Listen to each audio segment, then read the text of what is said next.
Alors, dans la continuité des conférences et des ateliers que le service universitaire de pédagogie organise depuis le début de l'année et puis les années antérieures, donc on reçoit dans le cadre de cette conférence Jean-Charles Caillès, qui est vice-président innovation et développement à l'Université catholique de Lille. Il est aussi professeur en biologie moléculaire et cellulaire, si j'ai bien tout compris. Et il met en place depuis de nombreuses années des méthodes pédagogiques particulières et innovantes. Et c'est aussi un expert de la classe inversée, ce dont il va vous parler ce matin. Et vous aurez même le privilège de pouvoir lire un de ses ouvrages qu'il nous a gentiment laissé. Donc voilà, bonne conférence à tous. Et puis à tout à l'heure du coup. Merci, merci pour m'avoir invité, et puis on se retrouve tout à l'heure. Oui, voilà. Donc bonjour à toutes et à tous. Donc comme Émilie l'a dit, je m'appelle Jean-Charles Caillès. Donc moi je suis un professeur d'université qui pendant 25 ans était normal. C'est-à-dire que je faisais des cours dans des amphithéâtres, des salles de classe, des travaux pratiques, et puis qu'il y avait une activité de recherche que j'ai toujours, mais qui est passée d'une activité de recherche en biologie cellulaire et moléculaire à de la recherche en innovation pédagogique. Donc c'est un changement de milieu. Pendant 25 ans, j'étais chercheur à l'INSERM et à l'Institut Pasteur, et je m'intéressais aux molécules. C'est d'ailleurs le sujet du cours que je vais vous présenter. Je peux vous faire un cours de génétique, mais vous montrer comment j'ai transformé ce cours de génétique qui s'adresse à des licences. C'est des licences 3e année, mais je pratique aussi en Master 1, sont dans un cours de microbiologie. C'est un cours international avec des étudiants de différents pays. Et donc j'ai fait ça pendant 25 ans de manière classique, et les 5 dernières années, donc depuis 5 ans, j'ai mis au point une technique, une méthode qui s'appelle la classe renversée. C'est une sorte de classe inversée, mais qui pousse plus loin encore. C'est pour montrer aussi que les classes inversées n'ont pas de limite. Maintenant, il y a différents niveaux de classe inversée. Je répondrai aussi à vos questions si vous en avez. Il y a au moins 3 niveaux de classe inversée. Et la classe renversée, c'est peut-être le 3e ou 4e niveau. C'est pour montrer qu'on peut vraiment pousser très loin les innovations et les expérimenter. Voilà. Donc ça, c'est ma partie expérimentateur. Donc en fait, moi, je suis un praticien. J'expérimente l'innovation pédagogique. Mais je dirige aussi une structure à l'université qu'on appelle, qui est devenue une plateforme de design en fait, une design school, qui est une plateforme qui utilise toutes les méthodes de coworking, design thinking, toutes les méthodes qui permettent à des gens très différents de monter ensemble des projets. Parce que on s'était rendu compte que faire de l'innovation pédagogique uniquement avec des spécialistes des sciences de l'éducation, ou alors uniquement entre profs de maths, physique, chimie et autres, c'était compliqué. Nous, on a préféré apprendre des méthodes beaucoup plus systémiques et qui nous conviennent. Voilà. Donc le titre de mon intervention, c'est pas la classe renversée pour la classe renversée, parce que vous allez voir, comme on dit parfois à la télé, ne surtout pas reproduire chez vous ce que vous allez voir sur l'écran, parce que moi-même, je ne copie pas ma méthode. Donc je suis pas venu vous dire, voilà, il faut faire de la classe renversée. Je suis venu vous expliquer comment une expérimentation peut amener à une innovation pédagogique. Et après, charge à vous d'imaginer l'innovation pédagogique que vous voulez. Donc c'est juste une illustration. Ce qui m'intéresse, moi, je vais rentrer dans le débat rapidement, c'est de voir comment on peut passer d'une idée. Donc là, comment on peut passer d'une idée la plus créative possible à quelque chose qui est pragmatique, puisqu'on va avoir des étudiants devant soi. Voilà. Pour terminer la présentation, donc je ne suis pas tout seul, donc je suis pas un enseignant isolé qui vient vous montrer ce qu'il fait de bizarre. Mon université a une très grande taille, on a 30 000 étudiants. C'est une université qui ressemble un peu à l'UCO d'Angers, mais beaucoup plus grande. On a 30 000 étudiants, on a 5 facultés, dont une de médecine, 2 hôpitaux, 3 même avec une clinique, une maternité. On a 2000 naissances par an à l'université, 2000 bébés. Donc 5 facultés, dont une fac de médecine, une vingtaine d'écoles, des écoles d'ingénieurs, business, je ne sais pas si vous connaissez leur nom, EDEC, IESEG, ICAM, ISA, HEI, ISEN, à peu près. Sur nos 30 000 étudiants, on en a 35%, c'est droit, économie, gestion. 35% de nos étudiants, droit, économie, gestion. Un gros quart, sciences et technologies. Et puis le quart restant, sciences humaines, sociales, médecine, philo. Par contre, on n'a pas du tout d'activité dans les secteurs, c'est bien dommage pour l'instant, dans les secteurs artistiques. On n'a pas d'école d'art, design, et on n'a plus de pharma, on a perdu. On avait une fac de pharma à l'époque, il y a longtemps. Et c'est une très grande université avec un dynamisme d'enseignants innovants vraiment très, très fort, mais qui n'existe que depuis 5 à 6 ans. Donc on a mis en place il y a 5 à 6 ans une dynamique d'innovation. Et moi je vais vous parler de classe renversée, mais chacun de mes 10, 30 ou 40 collaborateurs innove sur des méthodes complètement différentes. Donc classe inversée, apprentissage par projet, carte mentale, wiki radio, web TV, serious gaming. On travaille sur des méthodes d'impro, enfin des mises en situation. Donc chacun d'entre nous innove à sa façon et on a toute une dynamique de partage d'expérience. Voilà. C'est l'atelier que je vais animer cet après-midi ici sur le site de Vannes. Donc au départ, cette illustration que vous avez devant vous, c'est pour vous montrer que la créativité, c'est pas de l'innovation pédagogique. On peut avoir des idées créatives. Moi, par exemple, je vais imaginer la classe renversée. Ça va m'intéresser de la mettre en place. J'ai une idée. Je vais vous la montrer, l'idée juste après. Mais c'est pas une innovation. L'innovation, c'est quand l'idée rencontre l'utilisateur. Quand l'utilisateur en fait quelque chose. Il n'y a pas d'innovation s'il n'y a pas d'usager. Donc l'innovation pédagogique, c'est obligatoirement avec les étudiants. C'est pas juste un prof qui dit je change de méthode. Donc un professeur qui dirait par exemple j'arrête le cours magistral et qui se présente devant ses étudiants en leur disant je vais faire de la classe renversée, voilà les règles du jeu, c'est pas d'innovation pédagogique. Il est passé d'une méthode à une autre, il n'a pas tenu compte des usagers, peut-être qu'ils ont envie, pas envie. L'innovation pédagogique, les étudiants, eh bien, ont partie prenante dans la pédagogie. Ils peuvent changer des choses, ils participent à la pédagogie, ils donnent leur avis. En cours magistral, c'est pas le cas. En cours magistral, moi je l'ai fait pendant 25 ans, et en plus j'adore faire le cours de manière magistrale, donc je suis pas un frustré du cours magistral.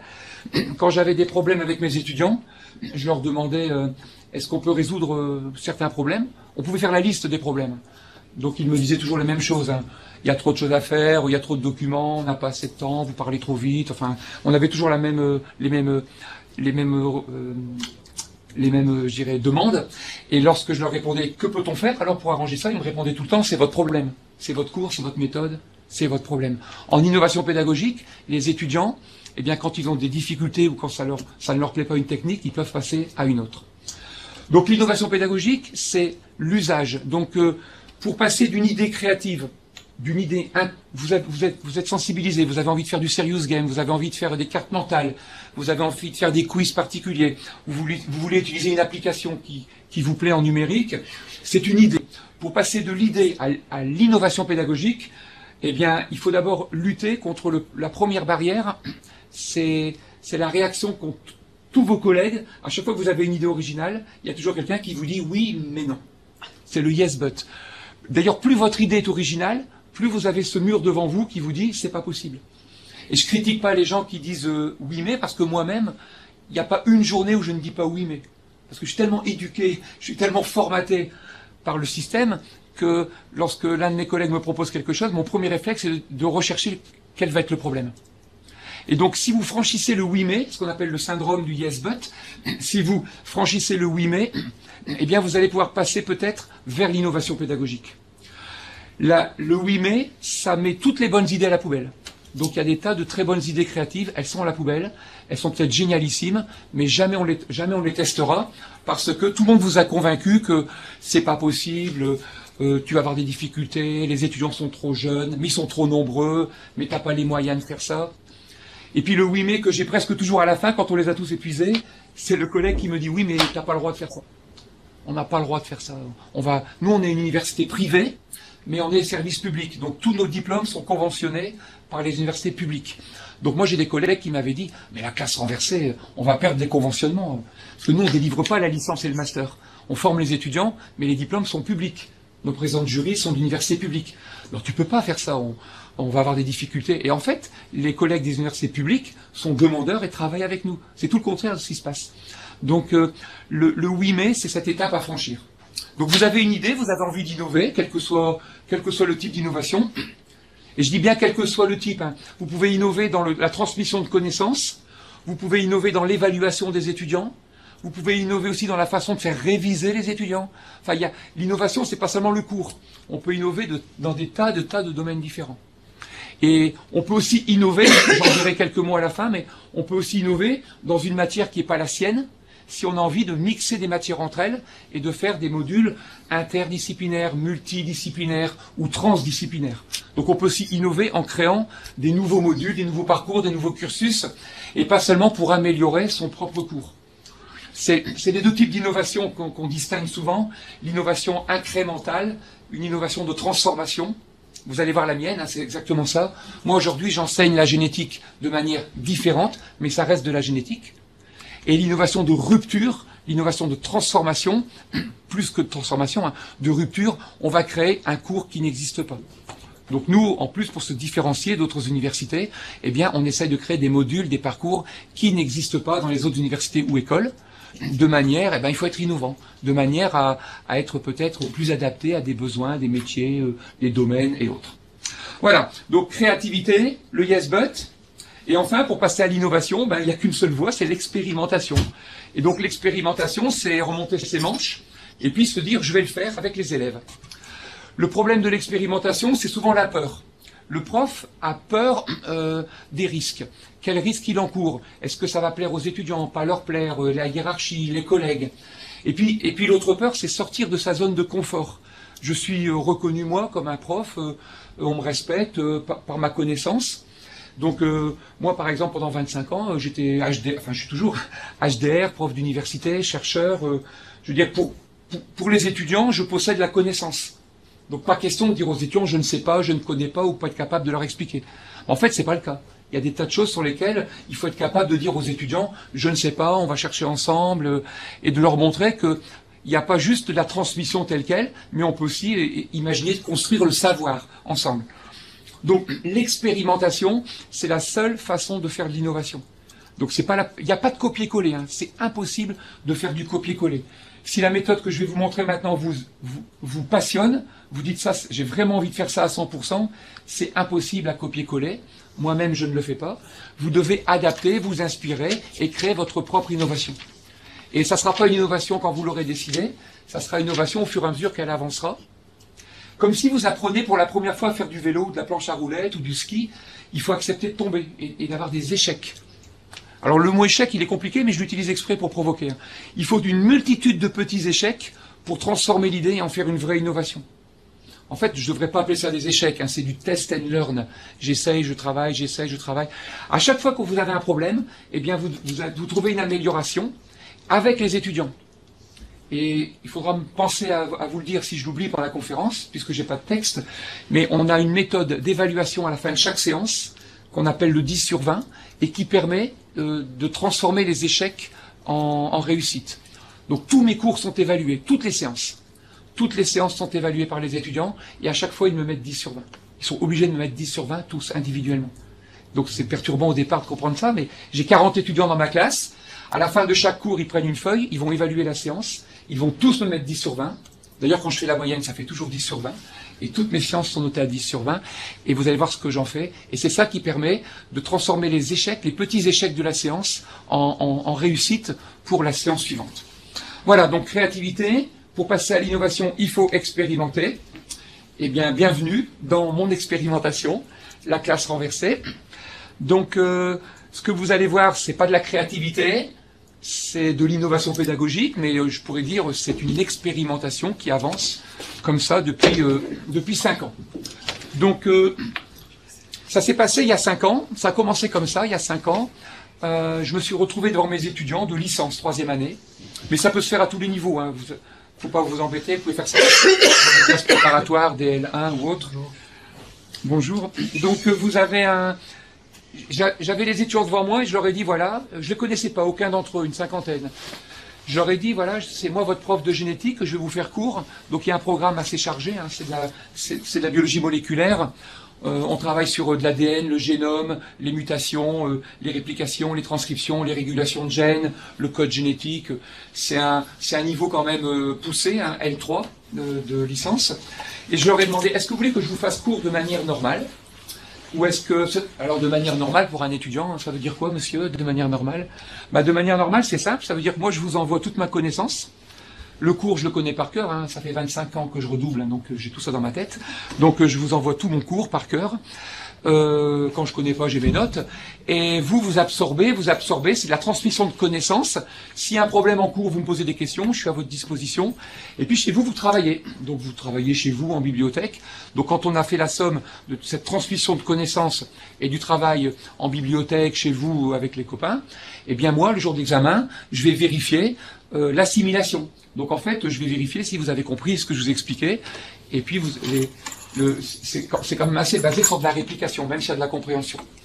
Donc, est-ce que ça vous intéresse ou est-ce que vous voulez que je vous fasse cours différemment? Alors, différemment, pour beaucoup d'étudiants, c'est la classe inversée. On a beaucoup d'enseignants chez nous qui font de la classe inversée à différents niveaux. Quand je leur ai proposé la classe inversée, il y a eu une sorte de mouvement dans la salle. Ils m'ont dit « Oh non, monsieur, pas ça, surtout pas ça. Pourquoi vous n'avez pas la classe inversée ?» Non, mais on en fait trop. Parce qu'il y avait trop d'enseignants qui faisaient de la classe inversée. Et la classe inversée, premier niveau, ça peut poser des problèmes. Par exemple, le premier type de classe inversée, qui est très simple, vous connaissez le système, en gros, on fait les cours à la maison et les devoirs en classe. Donc je vous donne les documents, vous avez les supports, vous les travaillez chez vous, en bibliothèque ou ailleurs. Et puis en classe, on va travailler sur de l'exercice, de la compréhension.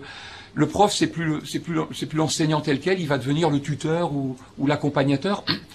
Sauf que quand vous avez 40 étudiants et qu'ils arrivent le matin en classe inversée et qu'il n'y en a que la moitié qui ont travaillé, un tiers qui a compris le texte, les autres qui attendent, et que vous leur dites voilà, on va s'intéresser à la question numéro 3 du chapitre 4, et c'est très compliqué, donc vous êtes obligé de refaire des remises à niveau, puis à la fin, vous refaites de la classe normale. Donc ça, c'est un peu compliqué. Et même si vous aviez la chance d'avoir 90% de vos étudiants qui aiment la classe inversée, premier niveau, les étudiants super adaptés à la classe inversée, c'est les mêmes que ceux qui aiment le cours magistral. Parce qu'ils sont capables de comprendre en cours, donc ils sont capables de travailler chez eux. Ceux qui ont des difficultés avec un prof, dans une salle, en posant des questions, ils peuvent avoir des difficultés à la maison. La seule différence, c'est qu'ils peuvent revoir les séquences plusieurs fois. Mais bon, un étudiant, on sait que ce qu'il va regarder, c'est le temps de travail. Et donc ça, l'innovation pédagogique, c'est un conseil que je peux vous donner parce que nous, à Lille, on le partage tous. Si vous innovez en pédagogie et que ça donne plus de boulot aux étudiants, il y aura une réaction. Par exemple, si un étudiant il vous écoute pendant 1 heure et il travaille chez lui pendant 1 heure, il sait que ça fait 2 heures de travail. Tandis que si vous lui donnez des documents, il doit travailler chez lui 1 heure ou 2. Ensuite, il y a une séance en salle d'1 heure. Et que pendant cette séance, il comprend des choses, il corrige, et qu'il le refaut à nouveau après une demi-heure ou 1 heure pour recorriger ou compléter, il a fait le calcul qu'à la place de 2 heures de travail, vous lui en avez demandé 1 plus 2 ou 1 plus 1 plus 2, ce qui peut faire 2 ou 3 heures de travail. Donc quand un enseignant fait de la classe inversée, ça fonctionne, mais quand vous êtes 2 ou 3 dans le même cursus sans faire, c'est compliqué, parce que ça leur explose le temps de travail. Donc moi, dans l'expérience que je vais vous montrer ici, je me suis arrangé pour que le temps à la maison soit exactement le même que lorsqu'ils font un cours normal. Donc je me suis dit, si je leur fais 2 heures de cours et qu'ils bossent 1 heure chez eux, en gros, eh bien, 2 heures de cours, c'est 3 heures de travail, cours inclus. Donc dans ce que je leur ai proposé, eh bien, c'est ce qui va se passer. Voilà, donc je leur ai dit, je vous rassure tout de suite, avec moi, pas de classe inversée, même si vous allez voir qu'il y a plusieurs niveaux, on y reviendra dans la discussion. Là, j'ai juste parlé du premier niveau de classe inversée. Il y a un deuxième et un troisième niveau un peu différent, où là, il y a une interaction. Moi, je leur ai dit, ce que je vous propose, c'est plutôt ça, vous voyez, c'est de la classe que j'avais appelée au début le do-it-yourself. Autrement dit, je vais résumer en une phrase, à partir de maintenant, vous ferez tout, je ne ferai plus rien. Donc c'était provoquant, il y a même des étudiants qui ont fait tomber leur crayon par terre, parce qu'ils se sont dit, qu'est-ce qu'il nous raconte celui-là? Je leur ai dit, c'est très simple, c'est une méthode que j'ai imaginée, on va la vivre ensemble. Vous faites tout, je ne fais plus rien. Alors ça veut dire quoi, vous faites tout? Je leur dis, c'est exactement ça. C'est vous qui allez construire le cours, donc je vous donne aucun document, 0 document. Vous avez juste les titres des chapitres. Donc on a une douzaine de chapitres, maintenant il y en a 6, on a fusionné. On a une douzaine de chapitres qui ont des noms assez scientifiques, structure, réplication, transcription, régulation, maturation, épissage, code génétique, réparation, etc. Et je leur ai donné 12 noms, et je leur ai dit, voilà, vous allez tout construire par vous-même. C'est vous, les étudiants, qui allez construire le cours, qui allez écrire le cours, qui allait chercher de l'information, qui allait référencer l'information. Ça, les bons élèves, d'un point de vue académique, ont horreur de ça. Les bons élèves, c'est pas au contraire des mauvais, hein, parce que je pense que tous les élèves sont bons, tous les étudiants sont bons, mais il y en a qui sont plus adaptés que d'autres au système d'enseignement. Donc ceux qui sont adaptés aux règles, qui aiment bien prendre des cours, écouter le prof, absorber ce que j'ai montré au début, eux, ça les intéresse pas de tout référencer. Parce que jusqu'à présent, la seule référence, c'est le prof. C'est le cours de monsieur ou de madame Intel. Donc le prof est là pour leur raconter la vérité pure, les bonnes questions, les bonnes réponses, et puis il n'y a pas besoin de faire trop de recherche bibliographique. Tandis que là, il n'y a aucun document. Allez chercher l'information. Des bouquins, des sites internet, on a une bibliothèque numérique en réseau, bref, vous allez où vous voulez, mais vous référencez. Vous construisez les cours, vous écrivez les cours, il faut les écrire. Le copier-coller est permis, mais il faut qu'il soit compréhensible. Limitez-le à quelques phrases ou quelques lignes. Donc vous écrivez le cours, vous l'illustrez, les illustrations, les schémas, les photos, les films, c'est vous qui montez tout ça. Vous le publiez sur des plateformes, donc on utilise des plateformes collaboratives, Google Doc et autres. Vous communiquez entre vous avec les réseaux, Twitter, Facebook, comme vous voulez. Vous allez aussi construire les questions par rapport au chapitre. C'est vous qui allez construire les questions d'examen, les questions de contrôle continu, les barèmes. C'est vous qui allez interroger. J'ai même exagéré en disant, c'est vous à partir du moment qui écrirez les questions de cours, qui distribuerez les copies, qui remplirez les copies. C'est vous qui ramassez les copies, c'est vous qui corrigez les copies, c'est vous qui faites les moyennes, c'est vous qui rentrez les notes. Et voilà. Et vous, monsieur, qu'est-ce que vous allez faire? Ben, moi, je fais rien, je suis à votre disposition. Qui sera payé dans l'histoire? Puisque, pour l'instant, c'est toujours moi, mais ça change, parce que depuis maintenant 4 ans, je les paye. Donc, ils sont payés pour le travail qu'ils font, avec l'équivalent d'une monnaie qui a remplacé les points, je vous en parlais, qui n'est pas encore le bitcoin de la génétique, mais qui est une monnaie qui permet d'évaluer les étudiants sans leur mettre de notes. Et après, il y a un système pour transformer ça en notes. Voilà, donc ça c'est le principe. Donc ça c'est l'idée. Donc jusqu'ici, on est sur de la créativité. Maintenant, on va passer à l'innovation pédagogique. Pour passer à l'innovation, il faut expérimenter. Donc voilà comment ça fonctionne. La première année, j'avais pas de salle équipée, hein, comme ici, la salle d'à côté. J'avais juste une salle de TP de travaux pratiques, de physique. Donc j'avais un collègue qui m'a dit, moi j'ai une salle de TP de physique, j'ai des grands tableaux, des tables, on peut projeter. Donc on a utilisé cette salle. Maintenant, on a un learning lab assez équipé. Mais on peut innover dans une salle normale, hein. Comme on peut d'ailleurs ne pas innover dans une salle hyper moderne, en passant un PowerPoint par exemple. Donc les étudiants sont dans une salle, les cours durent 2 à 3 heures, il n'y a plus de pause. Ça commence à 8 heures, ça finit à 10 heures, 0 pause. Ou alors ça dure 3 heures. Avant c'était 1 heure de cours, 5 minutes de pause, 1 heure de cours. C'est fini tout ça, parce qu'on s'est rendu compte, et un peu tardivement, qu'un étudiant au bout d'un quart d'heure, 20 minutes, il n'écoute plus le prof. Donc 15 à 20 minutes, c'est le maximum. Si vous avez l'attention de vos étudiants plus de 20 minutes, vous commencez à devenir un extraterrestre. Parce que toutes les minutes, vous en perdez un, ils sont ailleurs. C'est impossible qu'il n'y ait pas quelqu'un qui s'ennuie à un moment donné. Ça a été prouvé, hein. Même si vous avez 25 personnes devant vous qui vous adorent, il y a un moment, ces personnes s'ennuient. 5 minutes, 10 minutes ou plus. Donc le temps d'attention en face à face, il est d'un quart d'heure, 20 minutes. Donc ne jamais dépasser cette durée. Sur un écran, ce temps de face à face, par le e-learning ou les MOOC, il passe de 20 minutes à 3 minutes. Donc les étudiants sont capables de travailler 3 minutes sur un écran. Ils peuvent jouer 25 heures. Hein. Ils peuvent jouer, chatter des heures. Mais pour travailler, c'est 3 à 4 minutes. Et si vous avez même une animation avec le prof qui parle, ça peut monter un peu plus. Donc, pour maintenir l'attention des étudiants, en tout cas de 95% des étudiants, il faut faire des séquences dynamiques qui changent. Donc nous, il n'y a plus de pause. Il n'y a plus de pause parce que les étudiants peuvent rentrer et sortir comme ils veulent. Donc on ouvre les portes à 8 heures. La seule règle, c'est que tout le monde est là à 8 heures, pile. Donc le cours commence à 8 heures, 0 minute, 0 seconde, 0 millième de seconde. Un étudiant qui arrive avec une seconde de retard, il ne rentre pas dans la notation. Donc ils n'ont aucune excuse. Les trains, les grèves, c'est comme s'ils se payent un voyage à l'étranger qui va leur coûter 5 à 6 000 euros. Ils ne ratent pas le premier bus qui les amène au train, qui les amène à l'avion, parce qu'ils savent le prix du voyage. Ils n'arrivent pas comme ça pour rater un beau voyage. Donc moi je leur dis, chez moi en plus les scolarités sont très chères. Donc je leur dis, vous payez des scolarités élevées, vous avez des profs qui essayent de vous en donner pour votre argent, donc ne gaspillez pas, soyez là à l'heure. Donc ils sont là de 8 heures à 8 heures, et vous allez le voir, le premier quart d'heure, les 15 premières minutes, j'ai la main. Les 15 premières minutes, pendant le cours, c'est moi qui ai la main, et je vais leur proposer des exercices ou des situations qui sont toujours différentes. Donc si j'ai mes étudiants 24 fois dans l'année, j'ai 24 entrées différentes. Donc quand ils arrivent à 8 heures et qu'ils s'installent, ils ne savent jamais ce qui va se passer.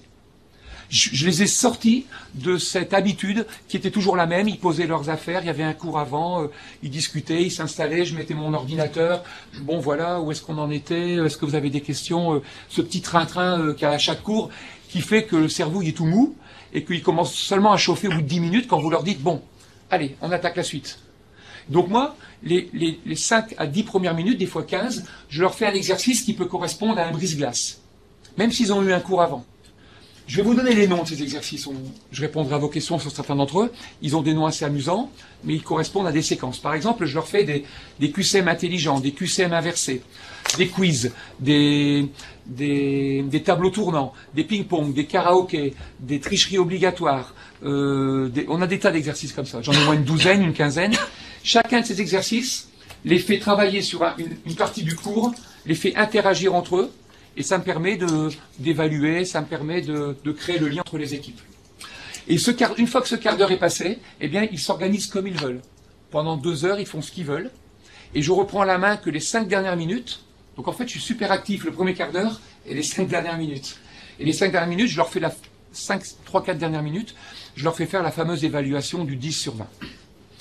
Donc que font-ils pendant le reste du temps? Eh bien, vous voyez, ils s'organisent un peu comme sur ce dessin. Tous ces dessins sont originaux d'ailleurs, hein. Ils ont tous été faits avec un dessinateur qui travaille avec moi et on a un travail de recherche maintenant sur ces méthodes et on utilise ces dessins pour illustrer nos articles. Donc on a transformé, même si c'est violent de le dire ça parfois, on a transformé la classe en entreprise. Donc en fait on a créé une start-up. On a une petite start-up, moi je suis directeur général de ma start-up, j'ai mes collaborateurs et on va créer de la connaissance. On va créer de la connaissance en génétique moléculaire qui soit compréhensible par tout un chacun. Donc les étudiants peuvent rentrer, sortir, s'installer, ils gèrent le temps comme ils veulent, ils sont debout, assis, etc. Ils sont connectés, alors ils utilisent leur propre matériel. Donc la première année, j'avais imaginé tout le monde le même ordinateur ou les mêmes logiciels, et ça n'a marché que 15 jours. En fait, ils utilisent leur propre matériel. Donc ils utilisent des PC, des Mac, des tablettes, des téléphones. J'ai des étudiants qui travaillent pendant 2 heures avec ça, avec un smartphone, de manière hyper efficace. Et ils sont capables d'aller chercher de l'information et de la passer à d'autres. Et vous avez toujours un étudiant qui, lui, s'occupe de la production sur la plateforme. Je distribue des ordinateurs, on a des portables pour les étudiants qui ne veulent pas utiliser leur matériel. Ils sont de plus en plus nombreux d'ailleurs, hein. Ils me disent, je leur dis, vous n'avez pas de téléphone ou d'ordinateur? Si, mais c'est trop lourd, ou alors on a peur de se le faire piquer, et donc ils préfèrent utiliser le matériel du laboratoire. Mais bon, quand j'ai 50 étudiants, j'utilise 10 ordinateurs. Et le reste, c'est leur propre matériel. On utilise aussi du papier, des tableaux, du Velleda, hein, on n'utilise pas seulement du numérique, et on fait du mix. Ils utilisent aussi énormément les appareils photo, puisqu'on va travailler beaucoup avec des schémas, des dessins, ils vont photographier, et ils vont incruster dans leur cours des démonstrations qu'on a faites en classe, qui sont plus parlantes pour eux qu'un PowerPoint de prof. Voilà, donc ils sont connectés, ils vont chercher de l'information, ils doivent référencer. Ils travaillent en équipe, comme vous le voyez ici. Dans le premier cours, on leur donne des responsabilités. Donc je leur dis, voilà, c'est des équipes de 6. 7, ça marche un peu, 8, c'est une catastrophe. Donc je fais des équipes de 6, c'est le chiffre magique, c'est le meilleur chiffre pour que tout le monde interagisse. Quand on fait des équipes de 8 ou 9, ça m'arrive, hein, des fois je dois faire des équipes de 10, là on leur demande plusieurs choses en même temps. C'est quelque chose qu'on a remarqué avec les entreprises. On travaille aussi beaucoup avec des entreprises et on s'est rendu compte que quand on fait des ateliers collaboratifs avec des entreprises ou des chercheurs, dès que vous avez plus de 6 personnes autour d'une table, vous avez tout de suite des apartés ou plusieurs groupes. Donc pour que les gens puissent travailler ensemble, 6, c'est magique. Donc on utilise ça. La deuxième chose que l'on a faite, c'est qu'on a fait un casting, c'est-à-dire que les étudiants ne se sont pas mis comme ils le voulaient. Parce que ça, c'est l'erreur à ne pas commettre, hein. Quand vous faites travailler vos étudiants en groupe, jamais leur dire « mettez-vous comme vous voulez ». Parce qu'ils se mettent par affinité. Et si vous avez des séquences qui durent 1 heure ou 2 heures, eh bien les groupes fonctionnent à différentes vitesses. Il y en a qui vont plus vite, moins vite. Et quand vous avez un groupe qui a des difficultés, et que vous leur dites, écoutez, ça avance pas très bien, allez voir le groupe B là-bas. Eux, ils sont plus... Mais monsieur, nous, on leur parle pas, ceux-là. C'est pas leurs copains. Et donc, si vous voulez que tous vos groupes avancent à la même vitesse, il faut mixer. Dans chaque groupe, moi, j'ai des profils différents. Donc, comme je ne les connais pas, mes étudiants, ce que j'ai fait, c'est que j'ai un contact avec ma collègue qui les a en 2e année de licence, qui les connaît bien. On a 40 étudiants. On a fait le principe du tirage au sort, un peu comme dans les compétitions de football ou de rugby, pour des poules de qualification. On a écrit sur chaque petit bout de papier le nom d'un étudiant. Donc j'ai 40 étudiants, 40 bouts de papier. Je dois faire 6 équipes. Je demande à ma collègue, parmi ces 40 noms, quels sont les 6 étudiants les plus adaptés au système éducatif, ceux qui ont les meilleures notes, les scolaires. Et donc je récupère les 6 premiers étudiants, qu'on appelle parfois les bons élèves. Donc 1, 2, 3, 4, 5, 6. Quand j'ai fini, on regarde les noms restants et je lui demande quels sont maintenant les 6 étudiants ou étudiantes dont on aimerait qu'ils ne viennent pas en cours, par exemple. Ceux qui ont des difficultés à travailler, ce qu'on pourrait appeler les très mauvais élèves. Et on en choisit 6. Il y a à nouveau 6 bons, 6 moins bons, 6 bons, 6 moins bons. Et quand j'ai fini mes 6 équipes, donc ils sont bien mélangés avec des bons ou des moins bons scolairement. Il y a d'autres façons de les trier, mais moi je les connais, j'ai pas assez d'éléments. Et donc quand j'ai terminé, on va séparer tous les copains et les copines. C'est-à-dire ceux qui sont toujours ensemble, qui sont en binôme dans d'autres groupes. On sépare les affinités. Pourquoi on a fait ça? Parce que ça me permet d'avoir 6 à 7 groupes qui ont à l'intérieur toute l'hétérogénéité pour travailler. Et pour chaque étudiant, c'est ça qui est important, pour chaque étudiant, son meilleur copain ou sa meilleure copine est dans un autre groupe. Ce qui fait que la communication entre les groupes est impeccable. Et quand je veux que les groupes se notent ou s'évaluent les uns les autres, eh bien il y a des modérateurs à chaque fois. Il n'y a pas un groupe qui va surnoter ou sous-évaluer un autre, parce que chacun ou chacune d'entre elles a des procureurs ou des avocats dans l'autre groupe. Et donc c'est ce qui fonctionne le mieux.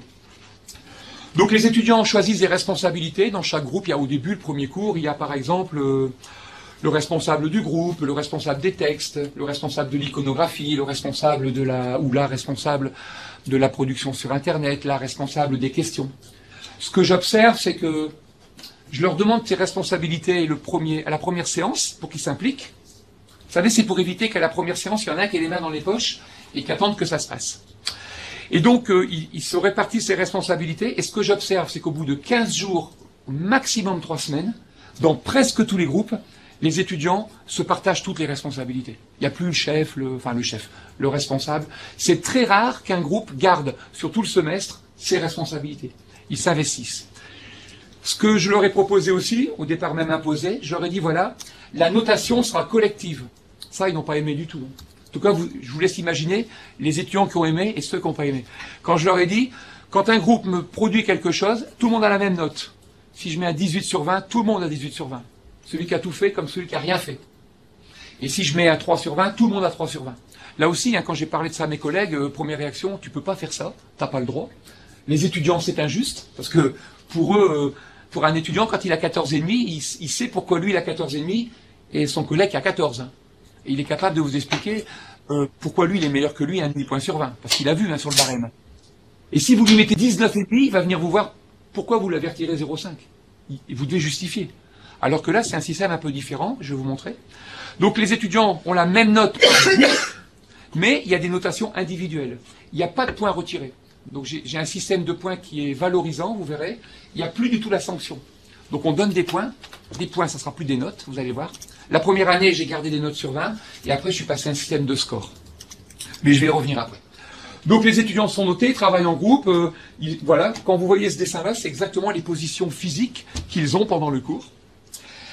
Et puis ce que j'ai observé de manière surprenante, je ne sais pas si ça va vous surprendre, c'est que, j'ai observé ça dès la première année, c'est que, donc il y a 5 ans, au bout du 2e cours ou 3e cours, Do It Yourself, j'ai vu apparaître dans mon cours des livres. Ça faisait 25 ans que j'enseignais, j'avais jamais vu un livre en papier dans mon cours, jamais.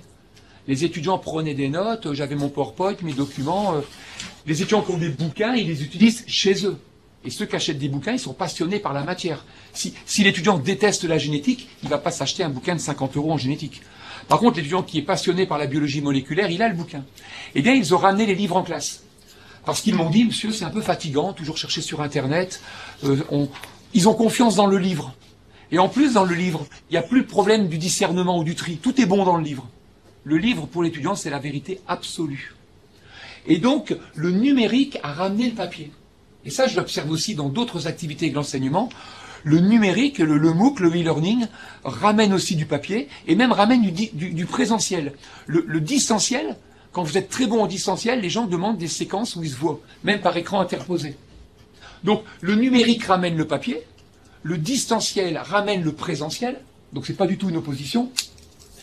Et le troisième élément, mais c'est peut-être le plus important, notez-le bien, retenez-le bien, l'innovation pédagogique ramène l'académique, ramène l'enseignement traditionnel. Ce n'est pas une opposition. Vous allez le voir juste après. Plus vous innovez, et là la classe renversée c'est hyper innovant, les étudiants, dans des séances de 2 à 3 heures, vous supplient, s'il vous plaît monsieur, pendant un quart d'heure, vous ne pourriez pas redevenir normal et nous faire un cours normal? Et donc on fait des séquences d'un quart d'heure, maximum 20 minutes, sur des séquences d'1 heure, 2 heures ou 3 heures, dans lequel, sur des points particuliers, ils vous demandent de restructurer, de rapporter une notion fondamentale. Et là, je peux vous dire, quand vous leur donnez qu'un quart d'heure de cours, eh bien, vous avez 100% d'attention. Il n'y en a pas un qui prend son téléphone et qui fait du Twitter, du mail, du Snapchat, de ce que vous imaginez, tout ce que vous voulez, parce qu'ils savent que c'est précieux ce moment d'un quart d'heure ou 20 minutes où vous faites une consolidation, il n'y en aura plus après. Repartez travailler. Donc c'est pas juste moi qui ai cette impression-là. On a des doctorants, moi j'ai une doctorante américaine dans ma salle qui observe mes cours depuis 2 ans.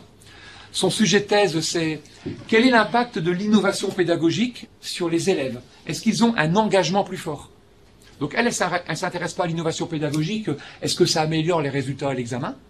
Parce qu'en licence 3, master 1, on a 95% de réussite à l'examen, 90-95%.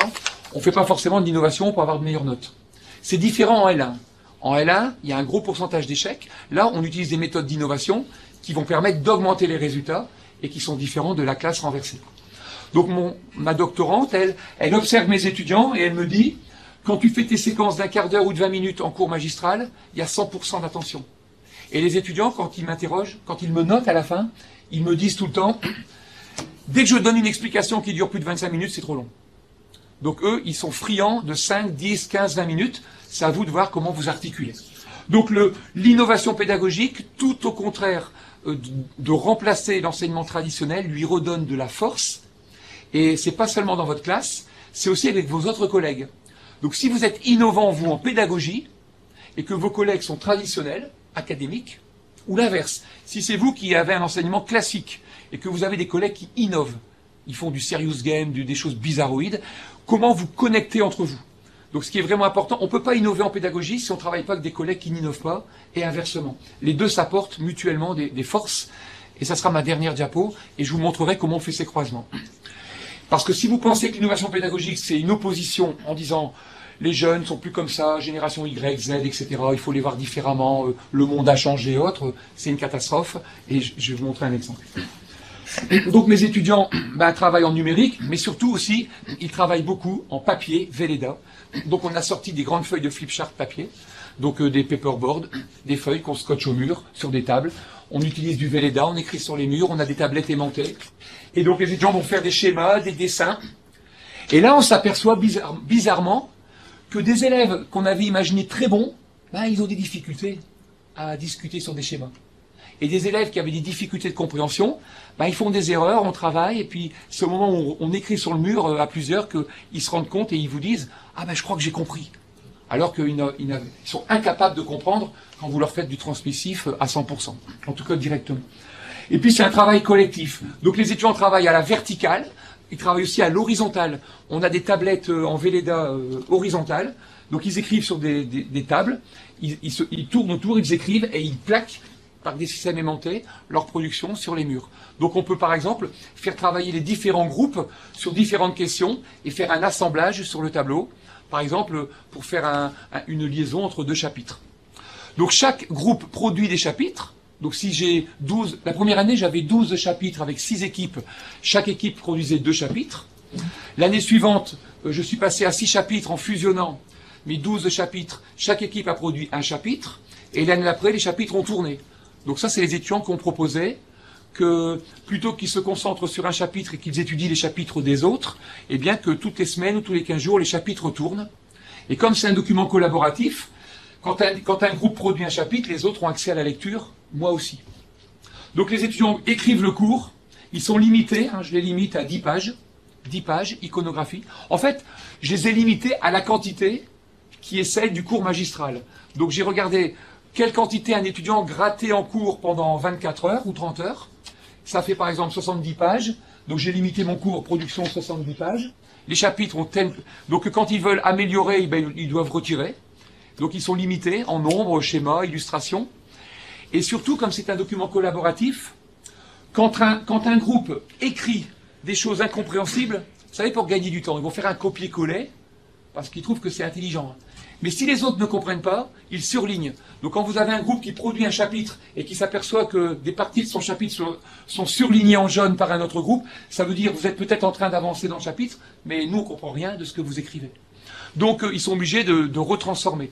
Donc chaque groupe écrit, corrige, on travaille sur les compréhensions, et puis les élèves vont représenter certains des schémas sur le tableau. Je vais vous montrer l'exemple. Donc on utilise des tableaux sur roulette, des tableaux tournants. Au début c'était des feuilles. Donc je vous ai donné des noms bizarres tout à l'heure en parlant de QCM inversé, renversé, QCM intelligent, qui est un oxymore d'ailleurs, QCM intelligent, parce qu'on croit que le QCM c'est fait pour contrôler des connaissances. Or dans un QCM intelligent, vous pouvez aussi utiliser le QCM pour construire le cours. Donc on peut aussi utiliser le QCM dans un but qui n'est pas le but du QCM. De même qu'on peut utiliser, je vais vous montrer aussi, l'interro-surprise, ou le DS, le devoir surveillé. On peut l'utiliser non pas pour vérifier le niveau de connaissance des élèves, mais pour construire le cours. Ça sera l'exemple juste après celui-ci. Donc ça, c'est un des exemples qui marche le mieux, ça s'appelle les tableaux tournants. Quand je le présente, presque toujours, je reçois des mails de collègues qui me disent « J'ai testé ta méthode, je ne peux plus m'en passer, donc peut-être que vous la connaissez, enfin en tout cas, je ne l'ai pas inventée, mais je l'ai détournée de son rôle de départ. » Les tableaux tournants. Donc moi, comme j'ai plus rien à faire, eh bien je lis le cours, je passe, je suis disponible, je passe entre les équipes, ils m'interpellent. Donc je joue le rôle de ressource. Donc je deviens une ressource comme Internet. Donc ils construisent leur cours, ils peuvent m'appeler à tout moment en me disant voilà monsieur, qu'est-ce que vous en pensez, on a trouvé ça, je les conseille. Ce qui est très intéressant et en tout cas pour moi passionnant, c'est qu'avant, quand je faisais cours devant 50 élèves, je ne sais pas si ça vous est déjà arrivé ça, mais vous êtes en train de faire une explication devant 50 étudiants, même des fois vous écrivez des choses au tableau, vous dites je suis sûr qu'il n'y en a que 2 qui comprennent là, de ce que je suis en train d'expliquer, mais bon je dois le faire, hein, c'est dans le programme. Vous faites ça et quand vous vous retournez, que vous dites aux étudiants est-ce que vous avez des questions? Il n'y a pas de questions. Et puis vous insistez. Donc tout le monde a compris. Hein. Je peux vous donner ça à l'examen, il n'y a pas de problème. Toujours pas de questions. Bon, très bien, tout le monde a compris. Et là, il y en a un qui ose, qui lève le doigt, qui dit « Si, j'ai une question. » Ah, enfin une question. Et le malheureux, bah, il lance sa question. Alors des fois, elle est un peu hors sujet, mais enfin, il a posé sa question. Ou alors, elle est pertinente, et vous dites « Ah, excellente question. » Et vous commencez à répondre, et puis les autres, ça les ennuie horriblement. Parce que ils sont pas interpellés par ça. Et donc, on perd un peu de temps. Donc moi, ce que je faisais avant, c'est que quand je m'apercevais qu'il y avait un élément du cours qui n'était pas compris par les étudiants et qui était un élément fondamental, par exemple, si j'étais prof de maths et que mes élèves ne savent pas que 1 plus 1, ça fait 2, ou moi je suis un prof de génétique, je m'aperçois que mes étudiants ne comprennent pas comment une molécule d'ADN donne 2 molécules d'ADN, ça s'appelle la réplication. Avant, ce que je faisais, c'était la méthode classique. Je disais aux étudiants, écoutez, il y en a beaucoup parmi vous qui ont des difficultés avec cette notion, on va y passer un quart d'heure. Un quart d'heure. Mais c'est le quart d'heure le plus important du chapitre. Hein. Vous êtes sûr d'avoir ça à l'examen. Ça marche bien. Hein. Vous êtes sûr d'avoir ça à l'examen. Ils écoutent. Et pendant un quart d'heure, vous leur expliquez la réplication de la molécule. Et vous effacez le tableau. Et vous leur dites, est-ce que vous avez des questions? Est-ce que vous pensez que tout le monde est capable de vous expliquer ce que vous avez fait? Alors que vous leur avez dit que c'était vital, hein, juste avant. Eh ben non. Il y en a qui n'ont pas compris. Il y en a qui vous ont perdu déjà au bout de 3 minutes. Pourtant, vous leur avez dit qu'ils jouaient leur vie, là. Eh ben, ils vous ont pas écouté. Donc moi, ce que je fais, c'est que quand je m'aperçois, en lisant les chapitres, parce que j'ai accès aux chapitres, ou en discutant avec eux, je m'aperçois qu'ils ne savent pas tous ou toutes comment une molécule d'ADN se réplique. Je leur dis, voilà, écoutez, il y a un problème, on va arrêter pendant un quart d'heure. Et on va répondre à la question, comment l'ADN se réplique? On a un quart d'heure, il y a des tableaux, 6 équipes. Vous allez dessiner sur ces tableaux une molécule d'ADN qui se réplique en y inscrivant le maximum d'annotations. Top, c'est parti. Et là, pendant 1, 2, 3 minutes, voilà des molécules des molécules d'ADN qui se dessinent sur 6 tableaux. Les étudiants sont connectés, ils répondent à la même question. Et au bout de 3 minutes, je leur dis, stop, posez vos feutres. Mais monsieur, vous aviez dit un quart d'heure, ça fait 3 minutes, posez vos feutres, on continue le travail, mais vous changez de tableau. On fait une rotation, chaque équipe passe sur le tableau d'à côté, et vous continuez le travail sur un schéma commencé par une autre équipe. Donc ils continuent, c'était la même question, ils ont juste à essayer de faire la connexion. On retravaille 3 minutes, ils ont vite compris. Hein. Au bout de 3 minutes, à nouveau, stop, posez les feutres ou gardez vos feutres, changez de tableau. Et donc en faisant 2 rotations, 3 x 3, 9, on va dire 10 minutes, 2 rotations, 10 minutes, j'ai 10 ou 6 molécules d'ADN autour de moi qui ont été construites, dessinées en 10 minutes. Et là, je leur dis, il ne reste plus que 5 minutes, hein, je leur dis, quelle est d'après vous celle des représentations, le tableau qui vous semble le plus complet? En même temps, je regarde celui qui m'intéresse le plus, et on n'en choisit qu'un. Et on se regroupe autour de ce tableau, les 40 étudiants en cercle, et là, il ne me reste plus que 3 minutes, et je leur dis, vous voyez cette molécule d'ADN qui se réplique, qui est dessinée ici sur ce tableau, eh bien tout est correct, c'est bon, c'est bon, c'est bon, c'est bon, c'est OK. Par contre, il y a 2 erreurs, je les corrige. Là, c'est pas 5', c'est 3'. Ici, c'est pas tel enzyme, c'est autre chose. Il y a 2 erreurs, je les corrige. Et il manque 2 points importants que vous n'avez pas notés. Le premier point, d'ailleurs, qui se trouve sur ce tableau-ci et sur l'autre, parce que des fois, le manquement d'un tableau se trouve sur d'autres. Et puis, un point que je rajoute. Donc, je valide, je corrige, je complète. Ça me dure 4 minutes. Je retourne le tableau, 15 minutes, chrono en main. Et je leur dis, qui parmi vous est capable de m'expliquer en 2-3 phrases comment une molécule d'ADN se réplique, les fondamentaux? Je lui donne 20 sur 20 immédiatement, en contrôle continu. Et là, j'ai 40 doigts qui se lèvent. Moi, monsieur, moi, monsieur, moi, monsieur. Voilà. Et donc, ça fonctionne bien. Donc, c'est une réussite. Cet exercice fonctionne bien parce qu'ils co-construisent ensemble des réponses à des questions. Donc, c'est une réussite. Tout à l'heure, dans mon introduction, j'ai parlé d'échecs. Des fois, il y a des échecs. Hein. Je n'ai pas que des réussites. Je parle de cette méthode à un de mes collègues et je lui dis, tu sais, les tableaux tournants, ça marche super bien. Donc, viens voir dans mon cours. Donc, mon collègue vient en cours.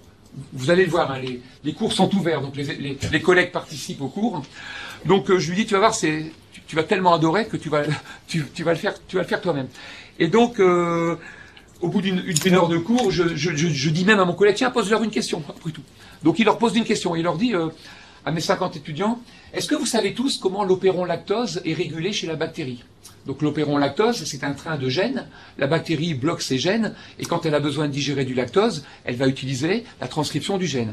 Donc c'est super important dans le chapitre. Donc les étudiants, oui, non, je ne sais pas. Top, c'est parti, tableau tournant. 3 minutes, voilà 6 opérons lactose qui sont dessinés avec la régulation.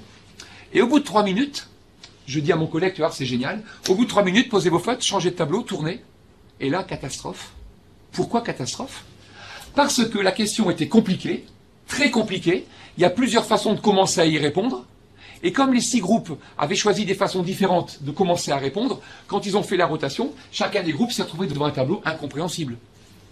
Et donc là, mon collègue souriant m'a dit « J'aime bien ta méthode, mais tu te la gardes, parce que là, j'ai l'impression que j'ai perdu 5 minutes. » Et donc, ce que j'ai conclu de cet échec, c'est que on peut quand même utiliser cette méthode pour des questions compliquées. Il suffit juste de les faire partir sur le même start. Et donc, je l'ai réutilisée.